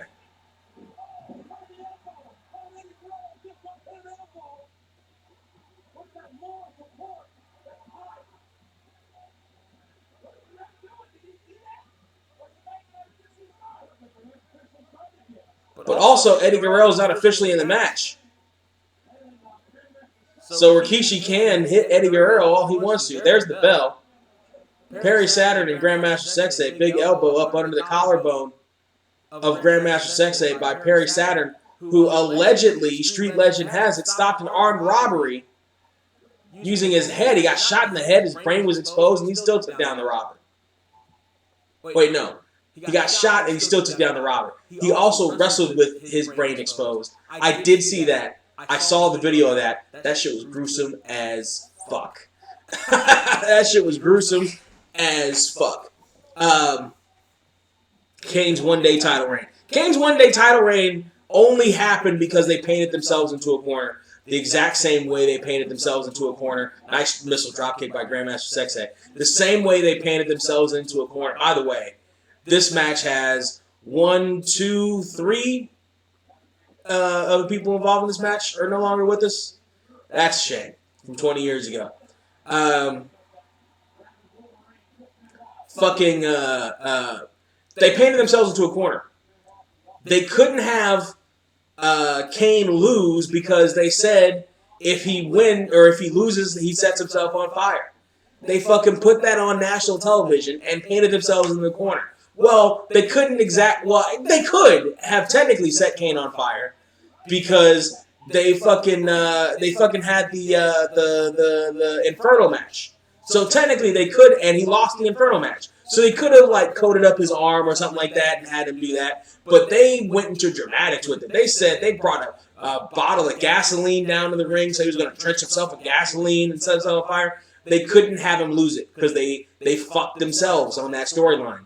The same way they did it with the Fiend by having him in a title match in the first fucking place while they're trying to build this guy up. They fucked themselves. They painted themselves into a fucking corner and fucked themselves. So they kind of had to give the belt to Kane for a night, but it had to only be for a night because Austin was the hottest thing in wrestling at the time. That or NWA, depending on what time of night you fucking tuned in or switched back from the Monday Night Wars. Like, you had to have Austin as champ. You couldn't have him chase the belt at that stage in the development of his career and of the show. So, at least not for longer than a night. And they needed Kane elsewhere. Honestly, they needed Kane over, really still, they needed Kane to help prop up the story between Austin and Undertaker for SummerSlam that year, which was the biggest match they could have produced that year for SummerSlam. It really was. Like, those were the two hottest names on that show. Rock hadn't ascended yet. That was the match. So I can't blame them for that booking. Other than they never should have said he'd set himself on fucking fire. At least not to the extremes. They could have had him have his arm or whatever the fuck, but they went to fucking extremes with the shit and fucked themselves. Meanwhile, in the match, Dean Malenko is working on the leg of Rikishi as he tags Perry Saturn in. Perry Saturn now dragging the 420-pound Samoan over to the ropes and landing right on that injured shin of Rikishi, shin and calf bone of Rikishi. When you got 400 pounds and you're trying to lug it around on a bad wheel, look, you can barely run the ropes. Ducks underneath, though, and a side kick with that bad leg. Now Rikishi needs to tag out. He can barely stand. He needs to tag out. Here comes Scotty 2 Hotty on the double tough Perry Saturn. Perry Saturn and Scotty 2 Hotty now. There's a one-arm bulldog. Again, not a fan of that, especially to a bald man. But here, was going for the worm. Dean Malenko breaks that right on up. That's a good heel move. That's a good heel move. And that's before the worm is a match ender. That's before it's a finishing move. Sky 2 Hotty and his Carl Kanais. That's a 2000 reference for you. Benoit now with Sky 2 Hotty. Nice high suplex. Eddie Guerrero's been ejected. Scotty 2 Hotty on the inside, catching the 2 count. 2 and a long half, courtesy of Chris Benoit. Rikishi on the outside with a bad wheel. Grandmaster Sexay on that team as well. Hook of the outside leg by Chris Benoit only gets a 2 count. Dean Malenko and Perry Saturn on the outside for the Radicals. Tag into the man of 1,000 holds now. Irish whip east to west. Drop toe hold by Chris Benoit and a drop kick right to the mush of Scotty 2 Hotty. In this match, you've got 2 future light heavyweight champions. A couple of tag team future champions, a world heavyweight champion or 2, future European champion. There's a nice pedigree in that ring. Pedigree of athletes, rather. That was a double underhook backbreaker, or double underhook suplex, rather, by the man of 1,000 holds. In comes Perry Saturn. Demolition style backbreaker. Leg drop. Knee drop. Yes, it is. Demolition style there. Look at the outside leg on Scotty, who is in trouble, and Grandmaster Sexay knows that. Do-rag and all, and breaks it up at 2.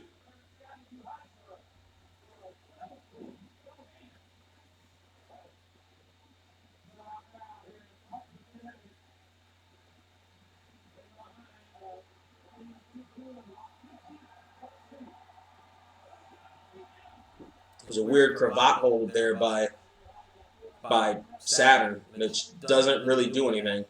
It's not even really a cravat. Like he's got nothing on him.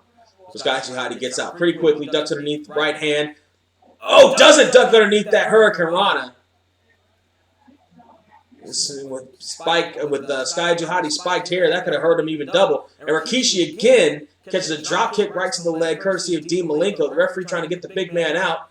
Malenko came in without a tag, but still knees to the face. There's a tag of Chris Benoit. And a chop right to the chest of Scotty 2 Hotty, who is in deep, deep trouble in Radical's territory right now in this 3-on-3 encounter. Goes for a suplex. Scotty floats over. Goes for an O'Connor roll. Again into that corner. 1, 2. Kicks out into Perry Saturn's fist. And went for a side suplex, but Scotty floats over but catches an elbow for his trouble. And Scotty needs a tag in the worst way, but Benoit's got his ankle. Tagging into Perry Saturn. Oh! Nice floating plancha. Shades of Eddie Guerrero into the ring on Scotty 2 Hotty by Perry Saturn. And again, that weird, stupid, doing nothing cravat. And then there's an actual cravat, which I never liked because it still doesn't look good, but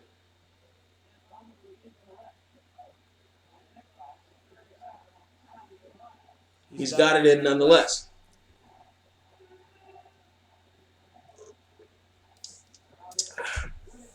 I wish Perry Saturn should at least had a push for the IC Championship. In retrospect, I think I would have bought that. Yeah, Perry Saturn. I wasn't a huge fan of Perry Saturn's first encounters in the WWE, but at the same time, I don't think they really gave him a whole lot to work with. I think of the Radicals, they knew they wanted to focus on Benoit and Eddie more than anything else, so they kind of relegated Malenko and Saturn to second tier status for the Radicals, but the Radicals ended up playing second tier to DX at this point anyway in terms of cohesive units in the company that are heels and making their way and actually, and competing and all other stuff. So the focus of the Radicals ended up being on Benoit, especially with Eddie out, and then Eddie came back and the focus went back on him.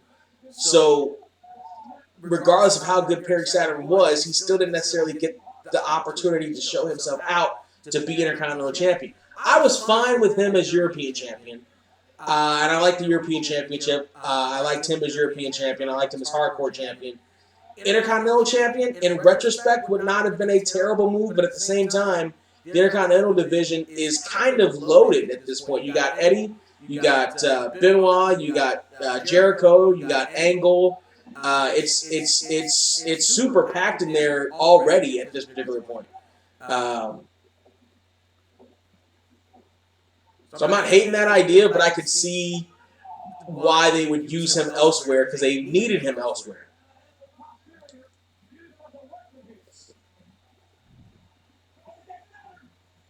Oh, Rikishi's got Saturn up for the Rikishi driver, and he hits it!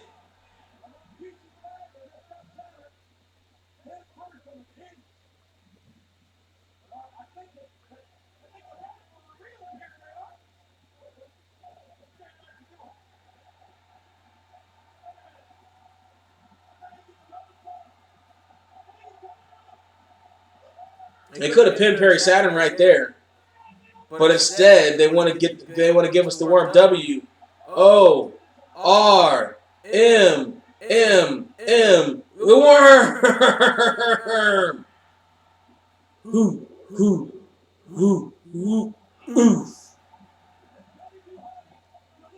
Fine, but not as a finisher.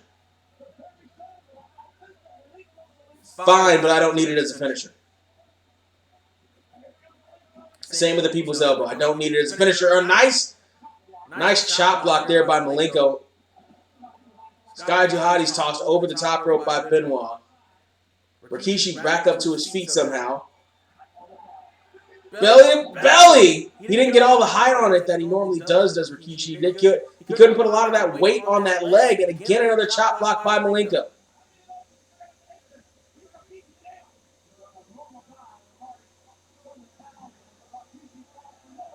Scotty 2 Hotty going to go for the hip-hop drop out of nowhere, but Perry Saturn is back up on his feet.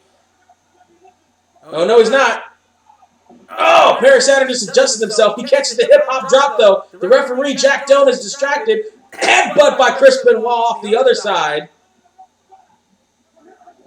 Sky Duhati in there to break things up. Perry Saturn on top of Grandmaster Sexay.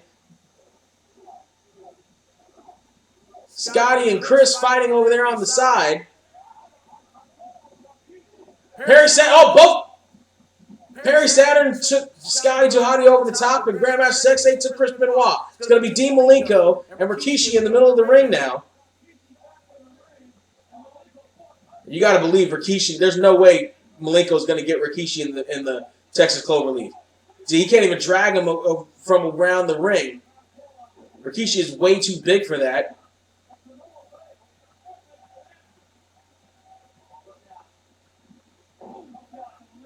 Said he drops all his weight on that ankle, that calf of Rikishi, who puts the foot right up.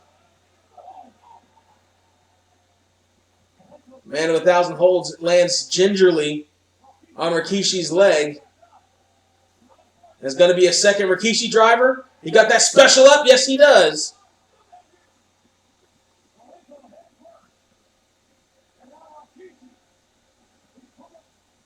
The Rikishi driver should be enough. He doesn't necessarily need to do this. He doesn't need to hit the bonsai.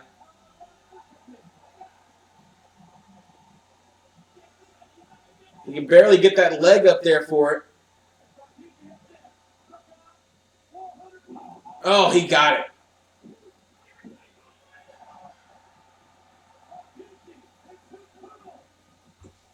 Big Rikishi, or big bonsai drop on Dean Malenko ends this match in favor of Too Cool.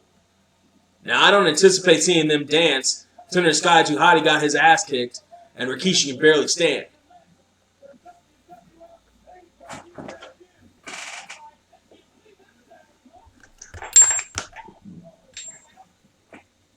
Looks like it's time for another visit with our friend who's got us all in here with No Way Out. Huh?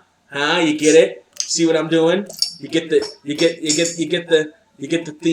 You get the theme of the night. It's No Way Out. Do you get? Okay.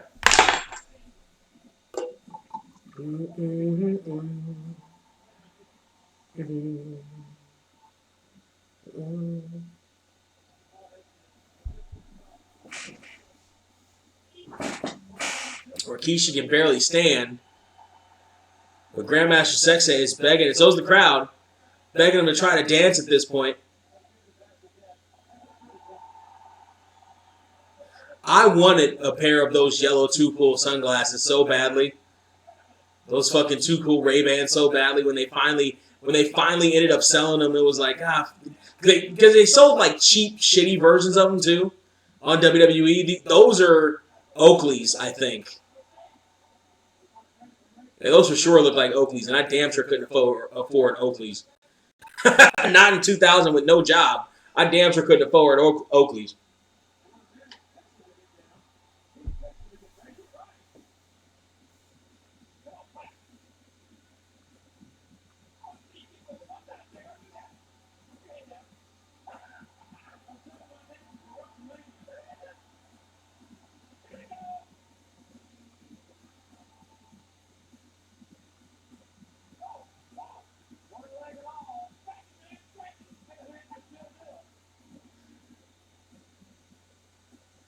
Yeah, if you played No Mercy, you saw this all the time. If you played with that was the biggest reason to play with Too Cool is the end shit that they did.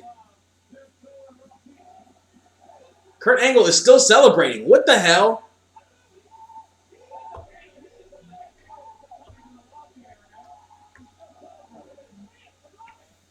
Oh, here we go. All right, we're getting near the end of the show here. The Rock at the Big Show for a WWF title shot at WrestleMania. Now we're getting to the nitty-gritty.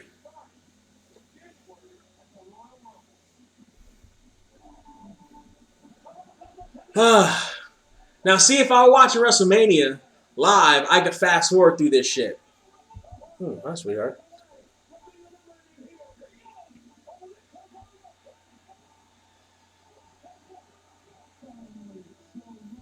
has won WrestleMania.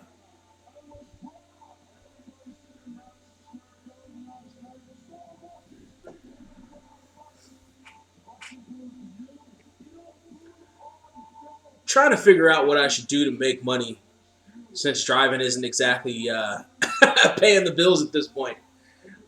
Shit. Think I should start a OnlyFans? I'm sure I would get just as many people there as I get here.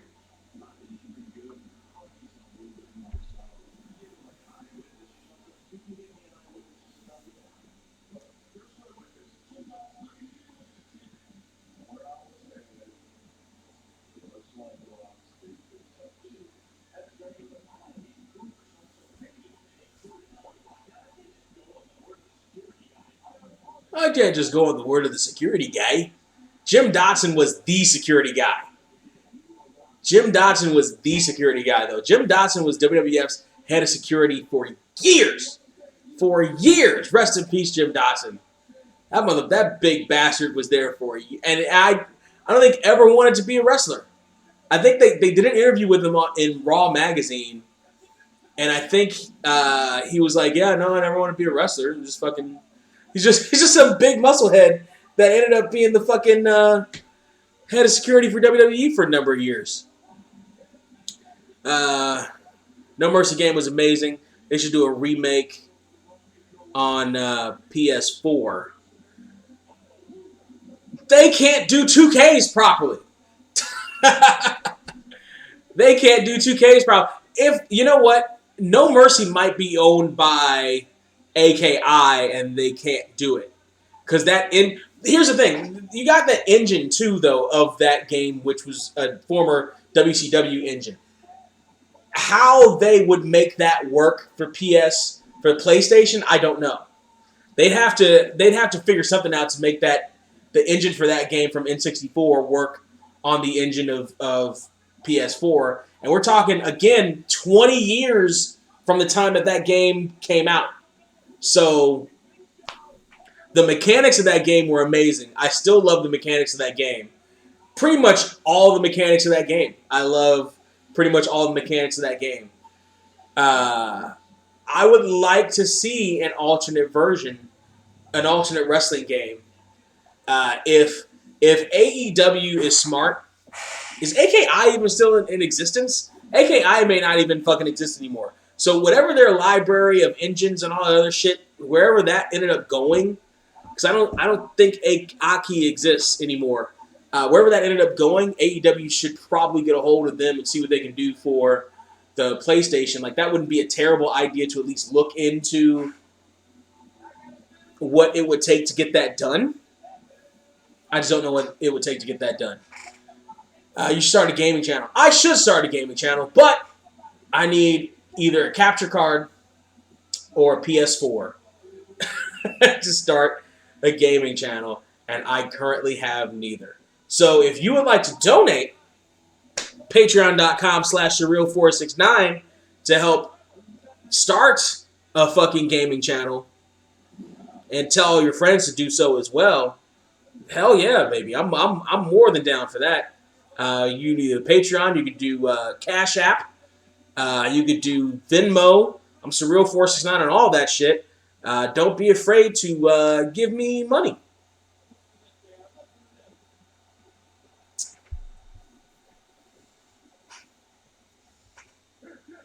No promo from The Rock. You must be running short on time.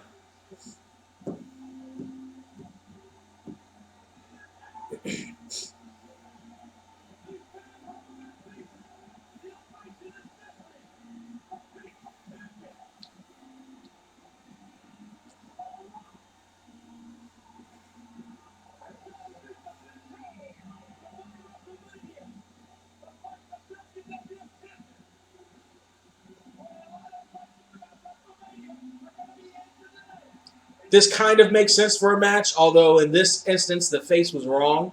The Rock is wrong. The Rock was eliminated. Like I can't have sympathy for The Rock just because the Big Show rightfully complained about an injustice. Like that, it's funny how in wrestling that happens. It's like, oh, you whiner. He whines, and so that makes him a heel. Well, first off, he's not whining. He's trying to rectify a wrong that adversely affects his career. You know what I mean? Like, that should be his spot because he did technically eliminate The Rock. Over the top rope, both feet landed on the ground before Big Show's feet were anywhere near touching. Now, this is another match I probably am going to have a hard time believing because you're going to have The Rock picking up and slamming the Big Show on multiple occasions, and that shit is going to fucking irritate the hell out of me. Meanwhile, Irish Whip east to west, DDT, that's a hard sell considering that nothing has been done so far in the match. But I'll take that over The Rock body slamming him. I'm pretty sure he's going to pick him up for the Rock bottom, which doesn't make any sense.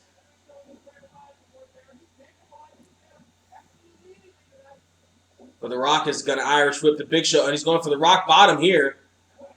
Catches an elbow.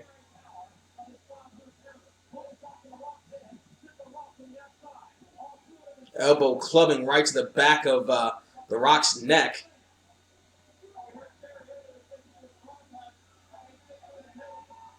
And Earl Hebner's refereeing this. Who referees the fucking the Hell in a Cell? Tim White? Does Tim White referee the Hell in a Cell?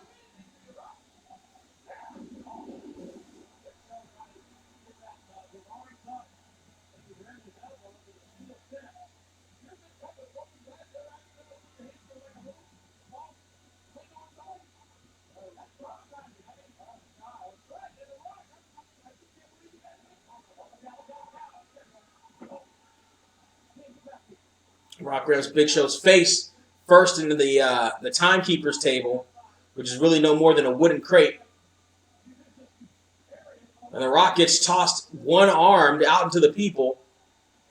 And here comes the 7-foot-tall, 500-pound monster to follow him. Normally we'd have a hard time following the wrestlers into the crowd, but not with the Big Show out there. Just look for the tallest man anywhere.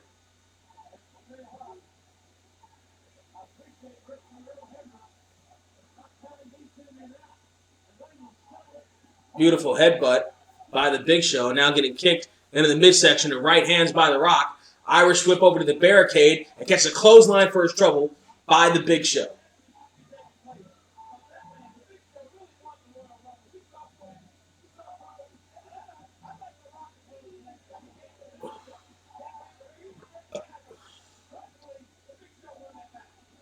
Oh, Big Show getting flagged over the top of the barricade, courtesy of The Rock. When you got a man that tall, that center of gravity, the tipping point for a man that tall is lower than you think it would be. Rock taking full advantage of that. Big Show rammed face first right into the announce table. Right hands by The Rock. Irish whip attempt at least over to the ring post. Doesn't happen. And The Rock gets sent ribs first in that barricade. And oh, look at the power of the Big Show. Awesome. The Rock was about to be tossed into the third row, but the Big Show settled for the barricade. Thought he would have a harder landing. People in the front row might have actually caught The Rock. Judging from that old lady in the front row, she might not have given him back.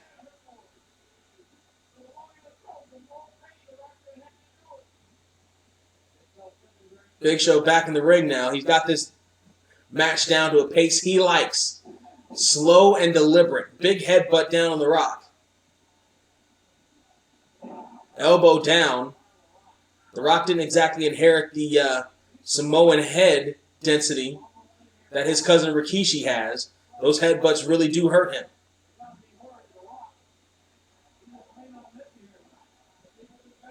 Clubbing forearm to the upper back of The Rock. The delt region. Goes for another one but catches a right hand. And another one courtesy of The Rock. And a third time. There's four. Irish whip now south to north. Reversed again by the Big Show. And a big power slam. Scoop power slam by the Big Show. That's 500 pounds. Not enough body on that power slam, though, with The Rock. I think the Big Show's knees landed before the rest of his body did on top of The Rock.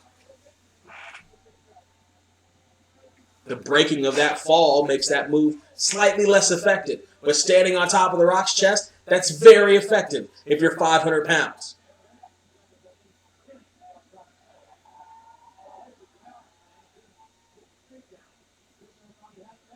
Big Show going after The Rock now on the outside. Rock is more than wobbly. He's got water and he spits it right in the face of the Big Show.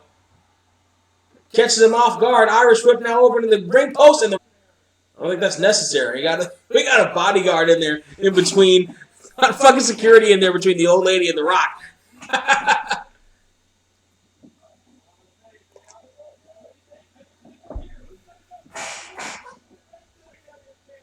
Rock just getting kicked down by the Big Show.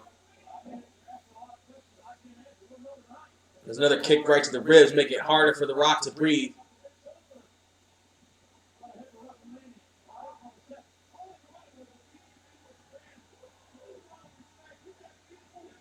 Goes for a side Russian leg sweep as the Big Show catches some elbows to the shot, or to the stomach. Side Russian leg sweep by The Rock. Look at that big outside leg. Courtesy of The Rock, and only gets a 2 count. Elbow to the back of the head of the Big Show. Irish whip now, east to west. Reversed by the Big Show. One arm, it ducked underneath the clothesline, does The Rock. Regular DDT.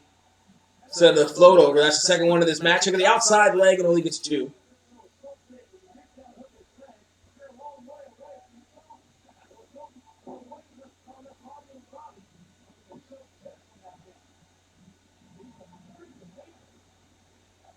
Rock came in for a charging attack and gets a sidewalk slam for his trouble. 1, 2, no. Or a side slam. Sidewalk slam is the swinging thing. Not to be confused with the swinging thing. It's the swinging thing. Yeah. All right. Oh, knee right to the top of The Rock's head. That shot probably made him do the Tooth Fairy.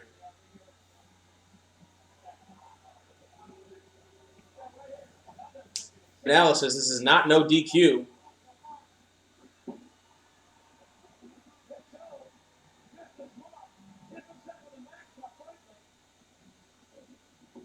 Oh. Referee just got charged into by The Rock. Irish whip now south to north by The Rock on the Big Show. Reverse. Big boot. And now would have been a good time to go get a chair.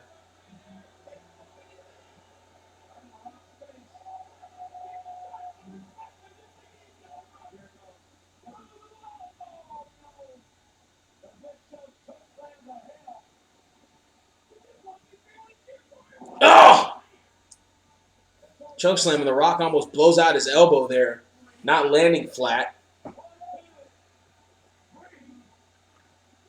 There's no referee. Here comes Tim White.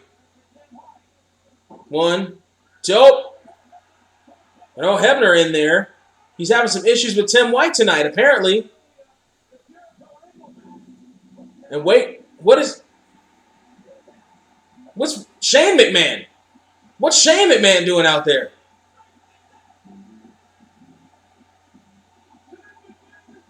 Why is Shane out there? For what? And Tim White is beating the fuck out of Earl Hebner for some reason. The Rock with a steel chair on the Big Show. Oh, this rock bottom looks like shit because you can't do that with 500-pound man, but whatever the fuck. Here we go.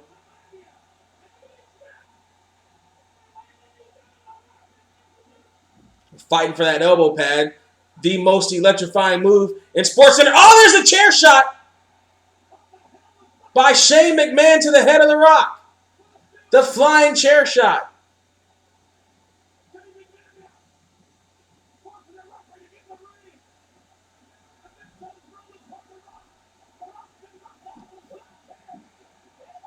Oh, Rock goes down.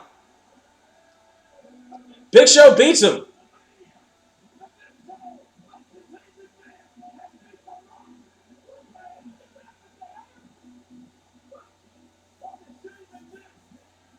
This is the start of that friendship. I always liked the Big Show and Shane McMahon together. I always liked them as kind of like a big buddy, little buddy team. Like, we were just done with Kane and X-Pac. I'm fine with this. He fucking high-five Shane McMahon and Shane McMahon's hand hurts.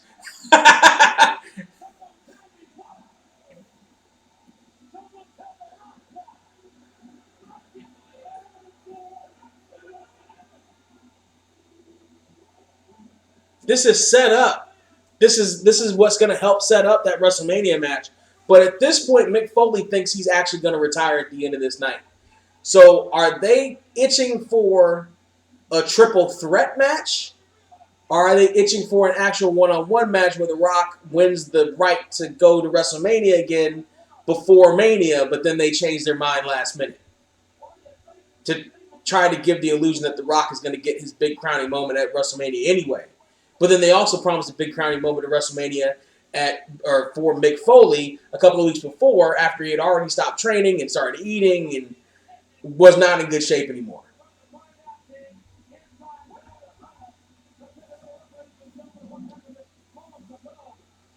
First off, this chokeslam by the Big Show. I guess The Rock lands a little bit flatter than he looked like he did the first time. And The Rock eyes the fucking entranceway. Rock was not subtle about that shit. Rock fucking eyes the Rock fucking eyes the entryway the entire time he just caught that chokeslam. Rock was not subtle about that shit at all. Let's see. No spoilers, please. Oh, for WrestleMania 2000? Oh, okay. No spoilers. You're right. You're right. It's only been 20 years. No spoilers. I was there for it. I was seated behind JR a few rows back. Actually, probably like a section back. But it was still floor seats. I was there.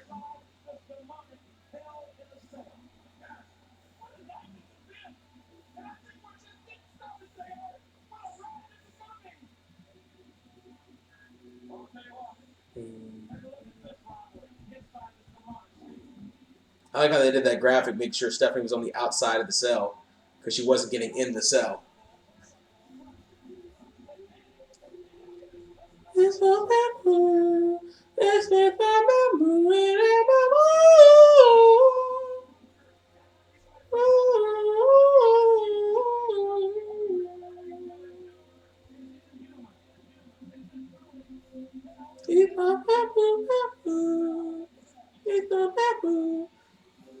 I wonder if they show the Undertaker Bossman match in here at all. They show the first two matches, Taker and Shawn. They show highlights from those because those were fucking classic matches. Like, incredibly classic matches. But really the only highlight from the Taker Bossman match is him being hung from the fucking cell. Which has nothing to do with the actual match.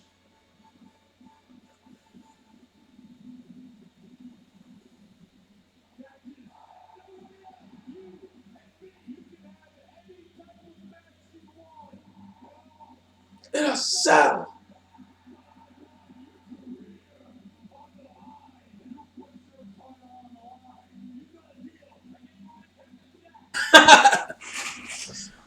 Sound like I know I sound like the old guy, but god damn it, this shit is so much better.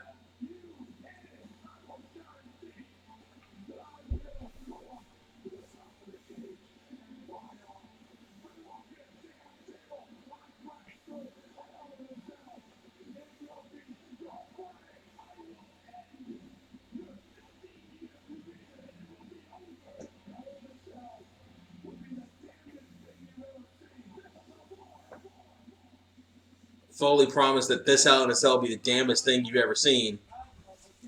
And it's close. A lot of people forget about this match or don't put this match in the same breath as they do that Rumble 2000 match between Jack and Hunter. It's not that far off. If I remember correctly. I think I may have seen... This match wasn't on a whole lot of DVDs and shit either. Like, it wasn't on a whole lot of Foley DVDs. It wasn't even on a whole lot of Triple H DVDs. It was hard to get a hold of this match in the early 2000s before YouTube was really YouTube. Well, Jericho and Chyna are kicking the hell out of Kurt Angle, who's been celebrating all night. Wait, they just tossed him in the...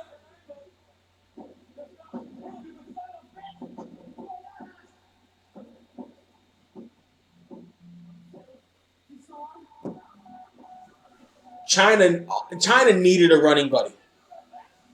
China needed a running buddy for sure. Shh. It's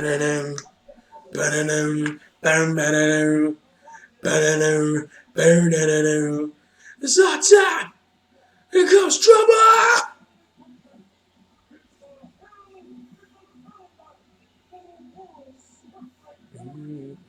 I don't remember this outfit on Steph. Those are technically baggy jeans for 2000. Those are technically baggy jeans for a chick in 2000. She either didn't strap one of her shoes right or something.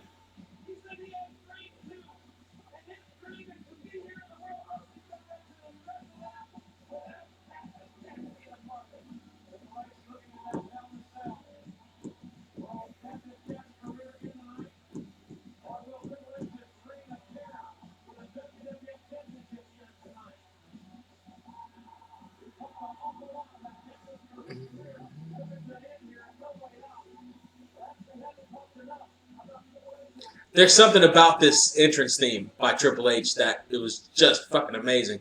And Triple H with that big eagle fucking worked.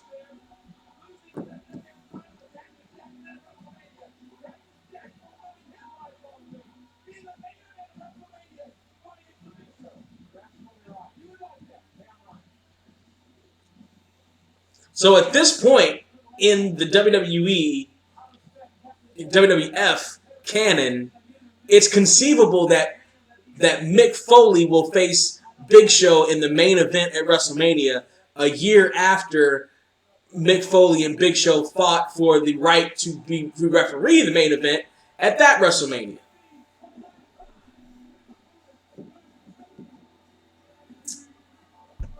Still have that Cactus Jack shirt. Want it dead.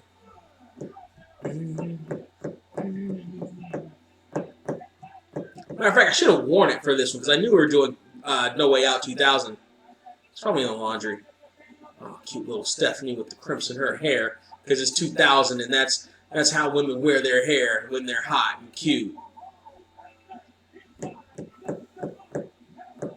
Before she becomes the corporate fucking robot.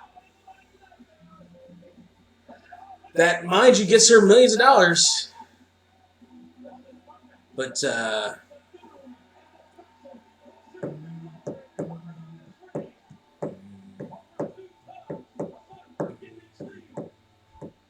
how young Triple H looks. Foley, meanwhile, looks exactly the same. Foley went from like 15 years old to 35 and stayed that age all this time. Like Foley's one of those guys that ages, normally, and then shoots up to middle-aged man or to adult man, and then stays there for another 30, 40 fucking years and doesn't move. Like even with some gray hairs, it's not a huge differential between them basically right out of high school and them basically until they're 70. Oh, they padlocked the door already. Multiple padlocks.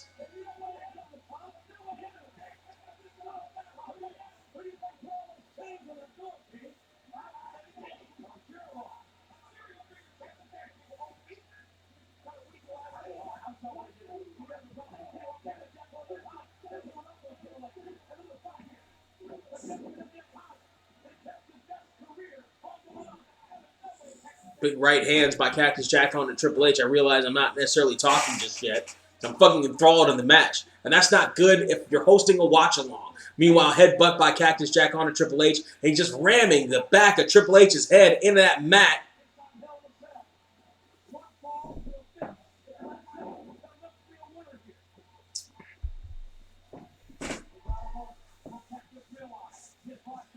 Cactus Jack Irish whipping Triple H over into the corner. Going for a big flying forearm. This is Mick Foley in some halfway decent shit, and now Stephanie McMahon putting the bad mouth to him on the other side of that cell safely. Shot right to the midsection. Triple H comes flying off the apron at Jack.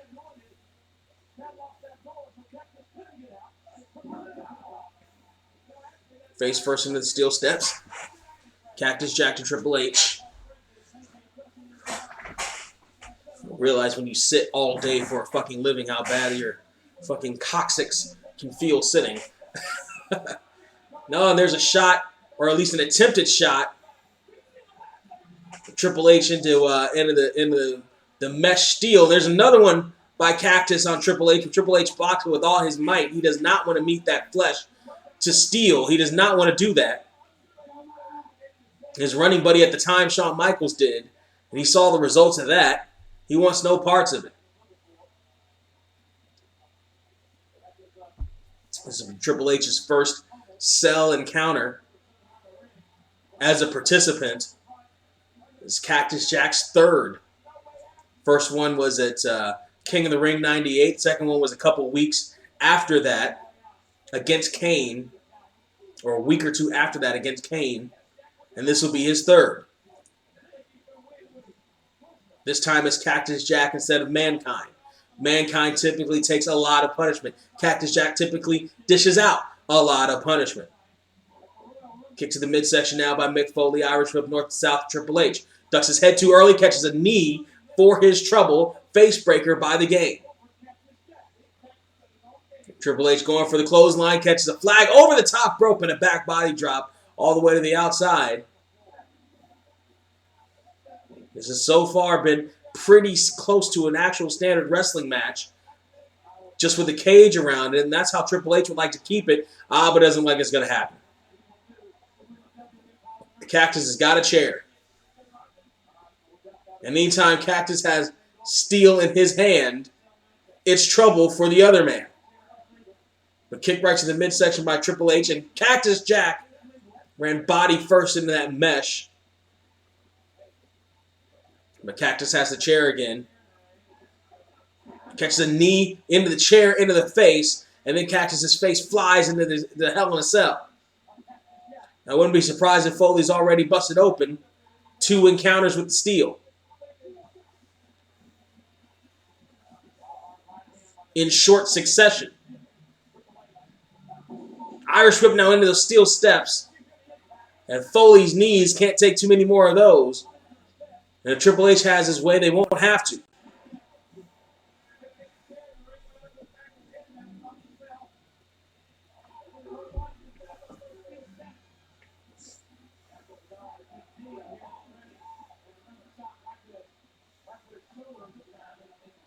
Jack now rammed into that ring post by Triple H.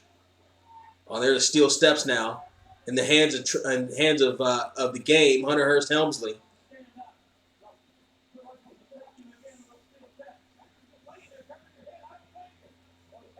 Foley seems to be out. Triple H may be able to just... Nope, Foley's back up on his feet. All right, everybody, there we go. Those stairs just rammed face first right into Cactus Jack.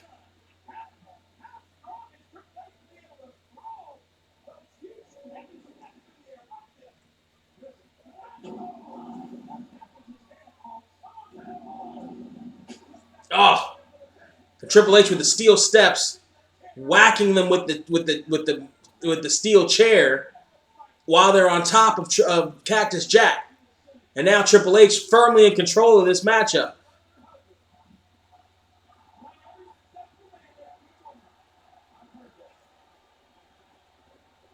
Referee Baby Earl Hebner can't do anything but advise and ask Triple H to please not kill Cactus Jack.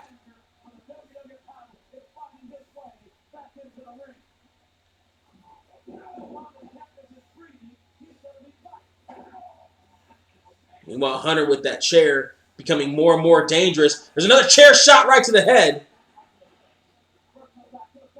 Hook of the outside leg by Triple H. That could do it under normal circumstances with a normal man, but Cactus Jack is neither of those.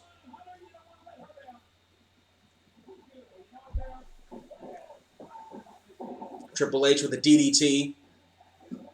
Hook of the outside leg again and only gets a 2 count. Hook of the outside leg one more time. To add more pressure, it exerts energy to kick out of those in rapid succession. Most wrestling schools have drills for that. Those are maybe the hardest drills that they have.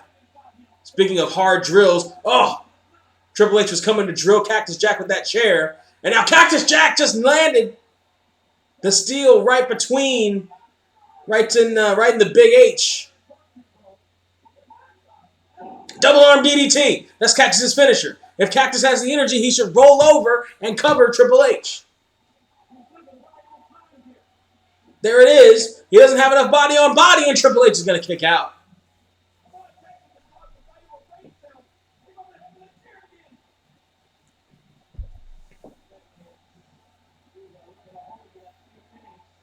Side Russian leg sweep by Cactus onto the steel chair to Triple H.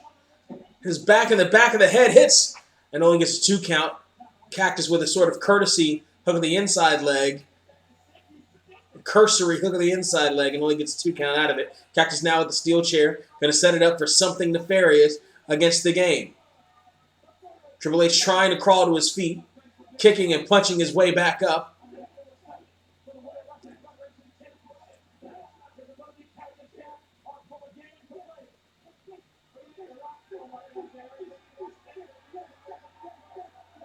Triple H is literally sitting in the corner there.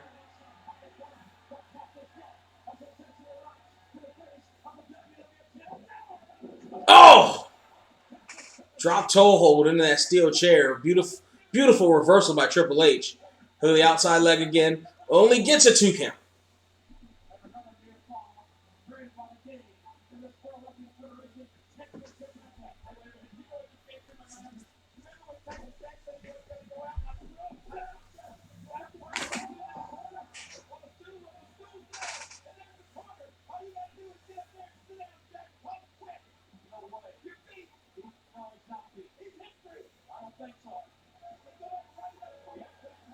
Falling down on the outside, here comes Triple H right on after.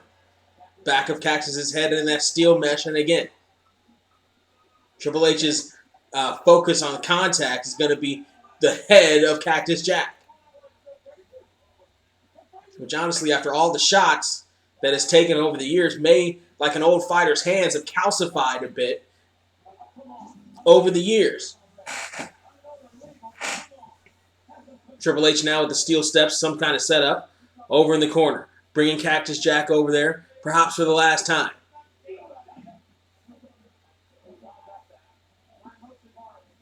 Triple H setting up Cactus Jack now, looking for a pedigree. Oh, he's not going to get it.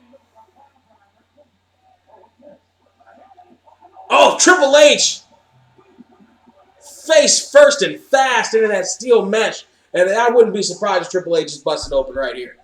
Partially because I saw him hold on to a blade and go down with the camera not looking at his face. And he's busted open. He's got the crimson mask.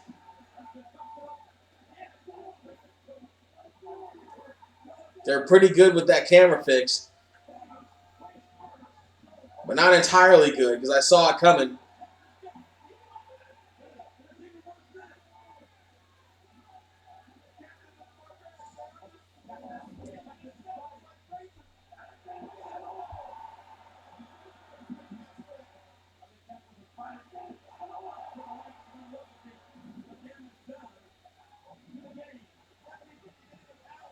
Triple H now being walked around the ring by Cactus Jack right in front of his wife, Stephanie McMahon Helmsley. And his face cheese grated across the bars, the mesh. Oh, 2 fingers right in there. Cactus is really trying to just open Triple H up like a stuffed pig. Gonna Beal over into the corner.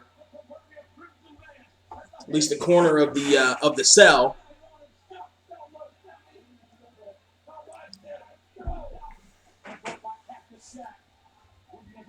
Triple H is a bloody mess. He is getting beat up by Cactus.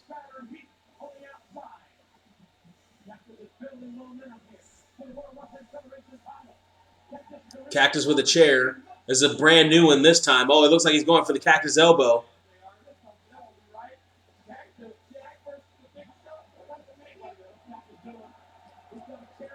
Cactus is going up for the big Cactus elbow is what he's doing with a chair, and he nails it.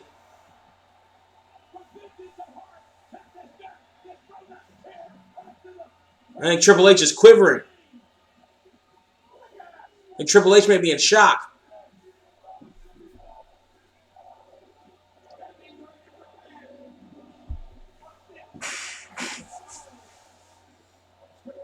Not to be confused with that terrible one that Cactus would do a month later at WrestleMania. And damn near missed the table. Catch enough of it to injure himself. Oh, there we go.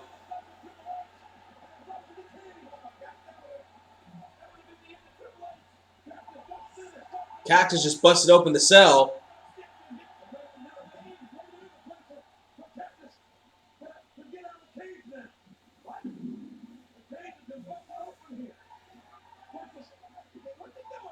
Oh, he's flying his way through.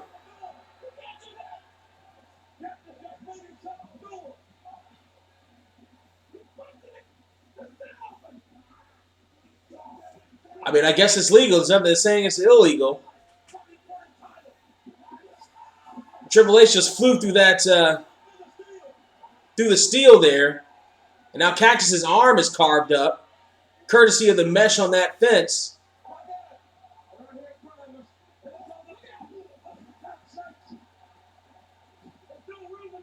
Triple H's blood is going to get all over that nice white shirt of yours, JR.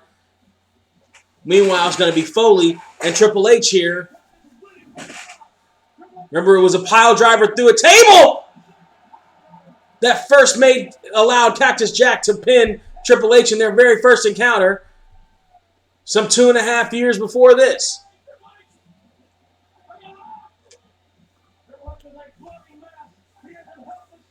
Only this time the table didn't break, which may have hurt even more. Triple H is back on his feet, or back cognizant at least. And now Cactus is trying to climb.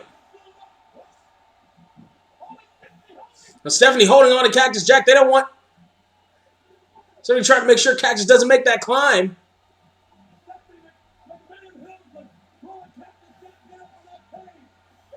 Oh, no, don't you attack that lovely princess, that beautiful blushing flower.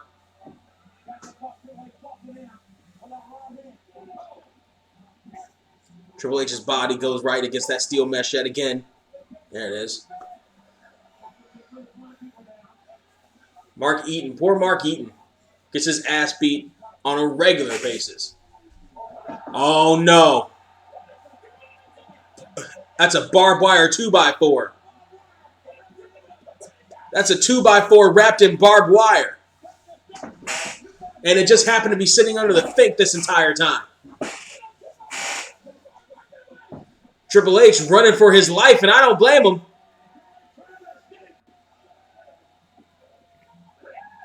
Oh! God damn it. Right to the face.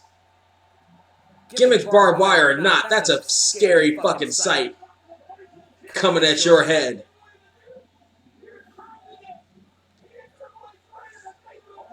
And now Triple H is trying to climb just to escape.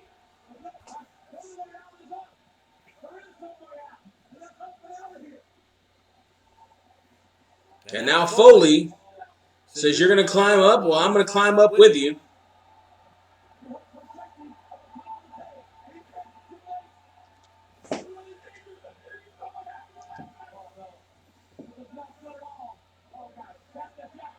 Cactus threw the 2x4 up there, which may not be a good idea if Triple H is up there first.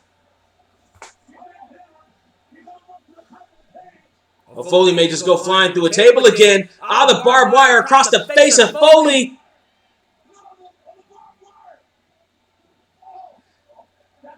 Oh, Cactus through the table.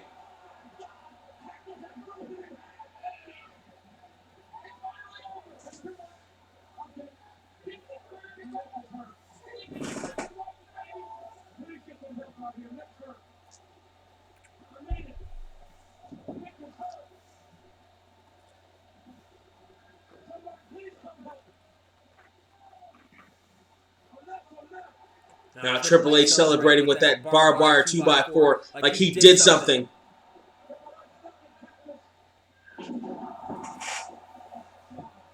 Cactus taking the Shawn Michaels bump this time, not going all the way from the top, just going off the side a little bit. I don't blame him for that at all.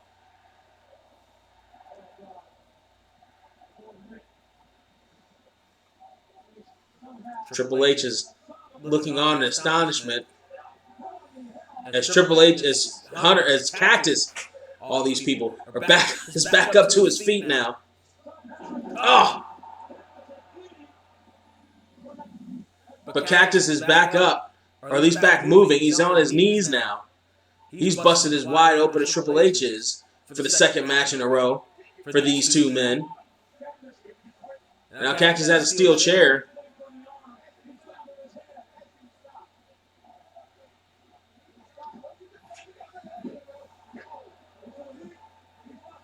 Trying to toss the chair 16 feet up in the air. That one didn't work either.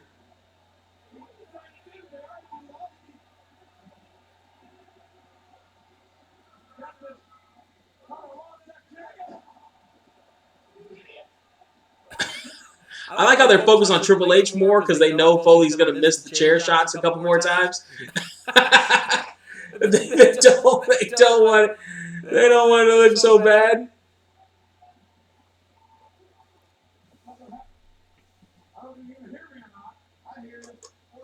Yeah, it looks like Foley didn't get that chair up there. Oh, but he didn't get the barbed wire up there. And he didn't get it clubbed right into his back up there.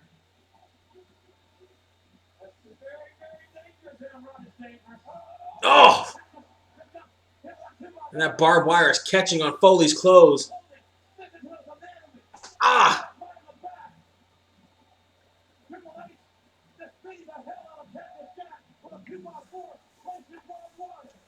This is the second No Way Out in a row where Triple H got use of barbed wire in a match against Cactus Jack. Second No Way Out in a row where that happened.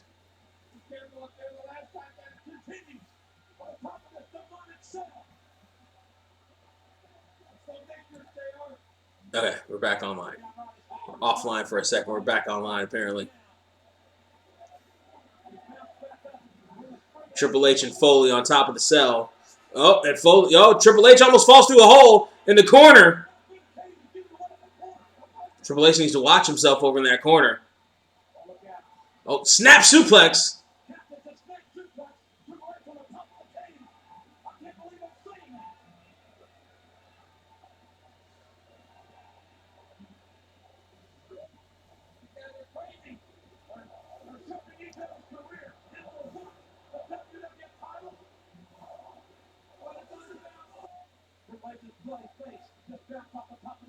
Triple H blocked a little bit of it. He ended up landing on his knees more than he did the rest of his body.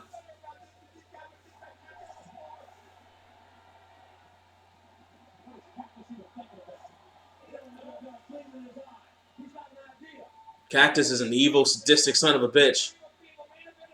And he may be looking for that barbed wire 2x4 again. Oh, he found it.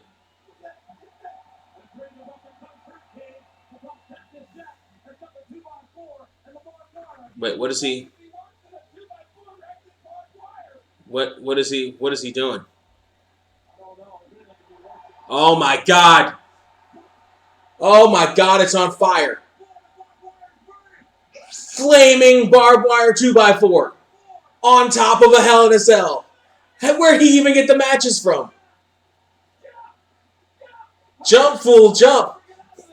It's like Miss O'Leary's cow starting to fire.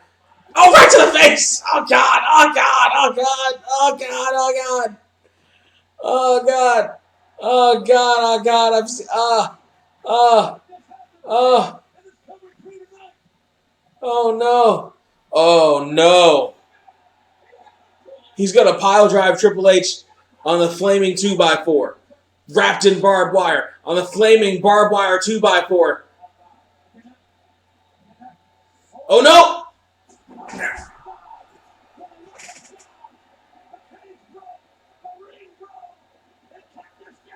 Foley through the cell cage door, or cage roof, the cell roof,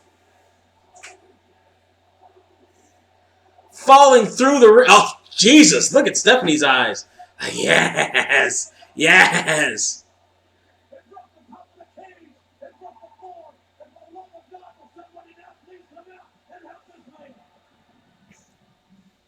Stephanie is looking like she just came. Stephanie looks like she just...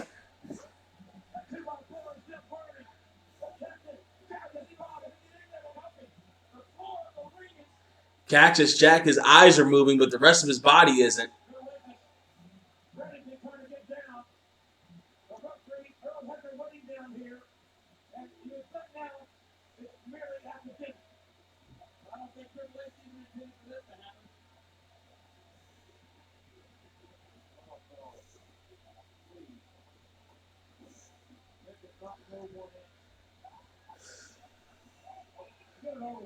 Cactus Jack has essentially fallen into a pit.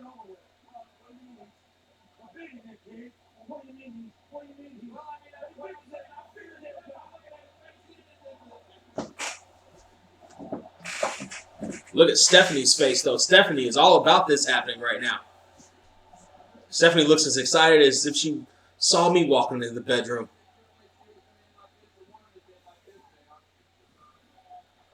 Oh no, his Cactus is still alive.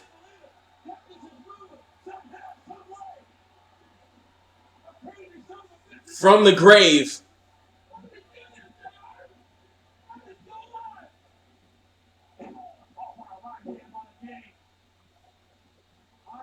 Cactus Jack is still getting up. Shades of Taz from earlier in the night. Cactus Jack is still getting up. Cactus Jack won't stay down. Shot right to the face of Foley. The Cactus Jack being the face of Foley we're talking about at this particular moment in time. Triple H double underhooking those arms. Pedigree. That has to do it. Damn it.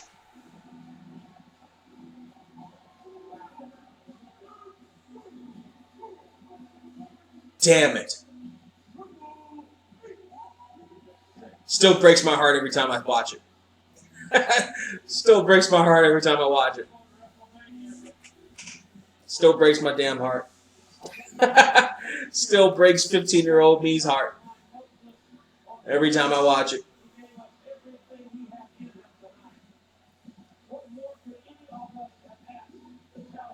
Still breaks my heart.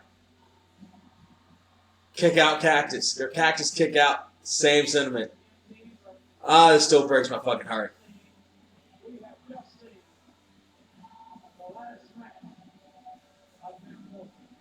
This still breaks my god. We haven't. We're going to see it again in a month, but this still breaks my goddamn heart.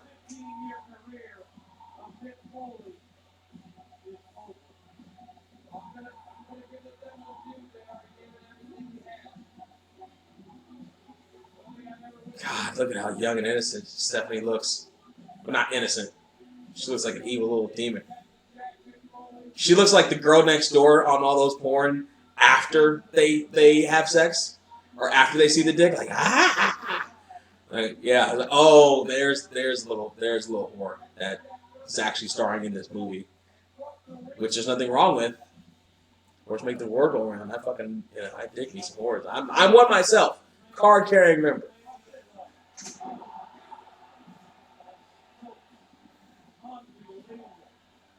Jesus. Ah!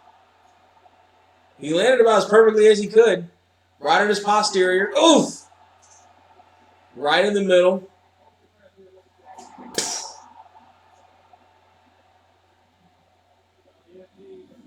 Chair didn't fall on top of him or fall beforehand or anything. Or fall awkwardly beforehand. He landed perfectly. He landed right where he was supposed to land.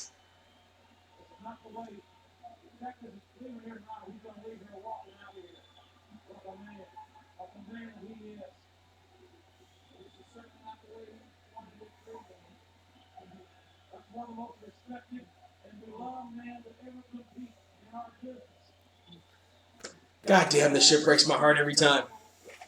Having to watch Cactus crawl and eventually walk his way from the ring.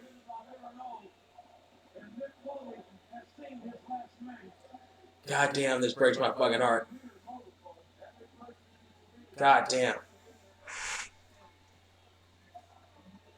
Foley indeed. That's heartbreaking. That's heartbreaking. And that's how it's supposed to end. That's how you're supposed to have a finish that disappoints, but disappoints because of the result as a fan, not necessarily because the wrong person won based on anything else or because the match sucked. It's disappointing because it's Foley's last match. Foley's last match. It's disappointing because you can see he exudes the heartbreak of the character, but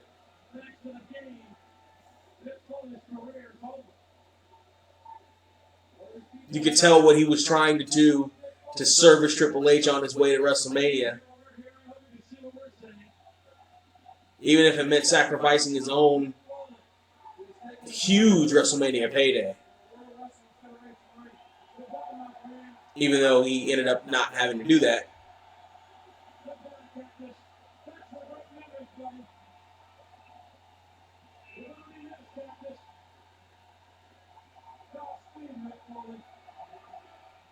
God damn, that's heartbreaking. God damn. Ah! Ah! Oh! Oh, god damn, that's heartbreaking. Ah, son of a bitch, that's heartbreaking. Alright. Alright. Well, I'll recover from that. I'm going to get out of here. We're going to try to do this again tomorrow with No Way Out 2001, which is leading up to WrestleMania X7, which I can't even fucking think of what the main event for that would be. Oh, Kurt Angle versus The Rock for the heavyweight title.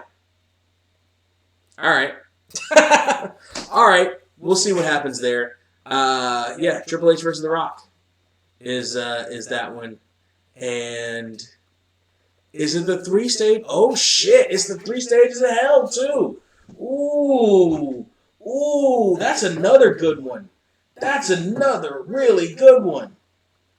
Yeah, that's 3 stages of hell. Ooh. Ooh. I'm looking forward to that one. Tell your friends that we're doing this tomorrow, 7 p.m. Pacific, because I'm I may change the time. So check, I may change the time because I may end up driving earlier and getting back earlier. So maybe more people, maybe on the East Coast, can join us or whatever the fuck. But, ooh, No Way Out 2001. Ooh, with the 3 stages of hell. Ooh, that may be pretty good. Actually, that may be the last good No Way Out they even had. But we'll see. We'll see. Anyway, I will catch you all tomorrow. And as always, any more of anything more? A little bit. Cheers.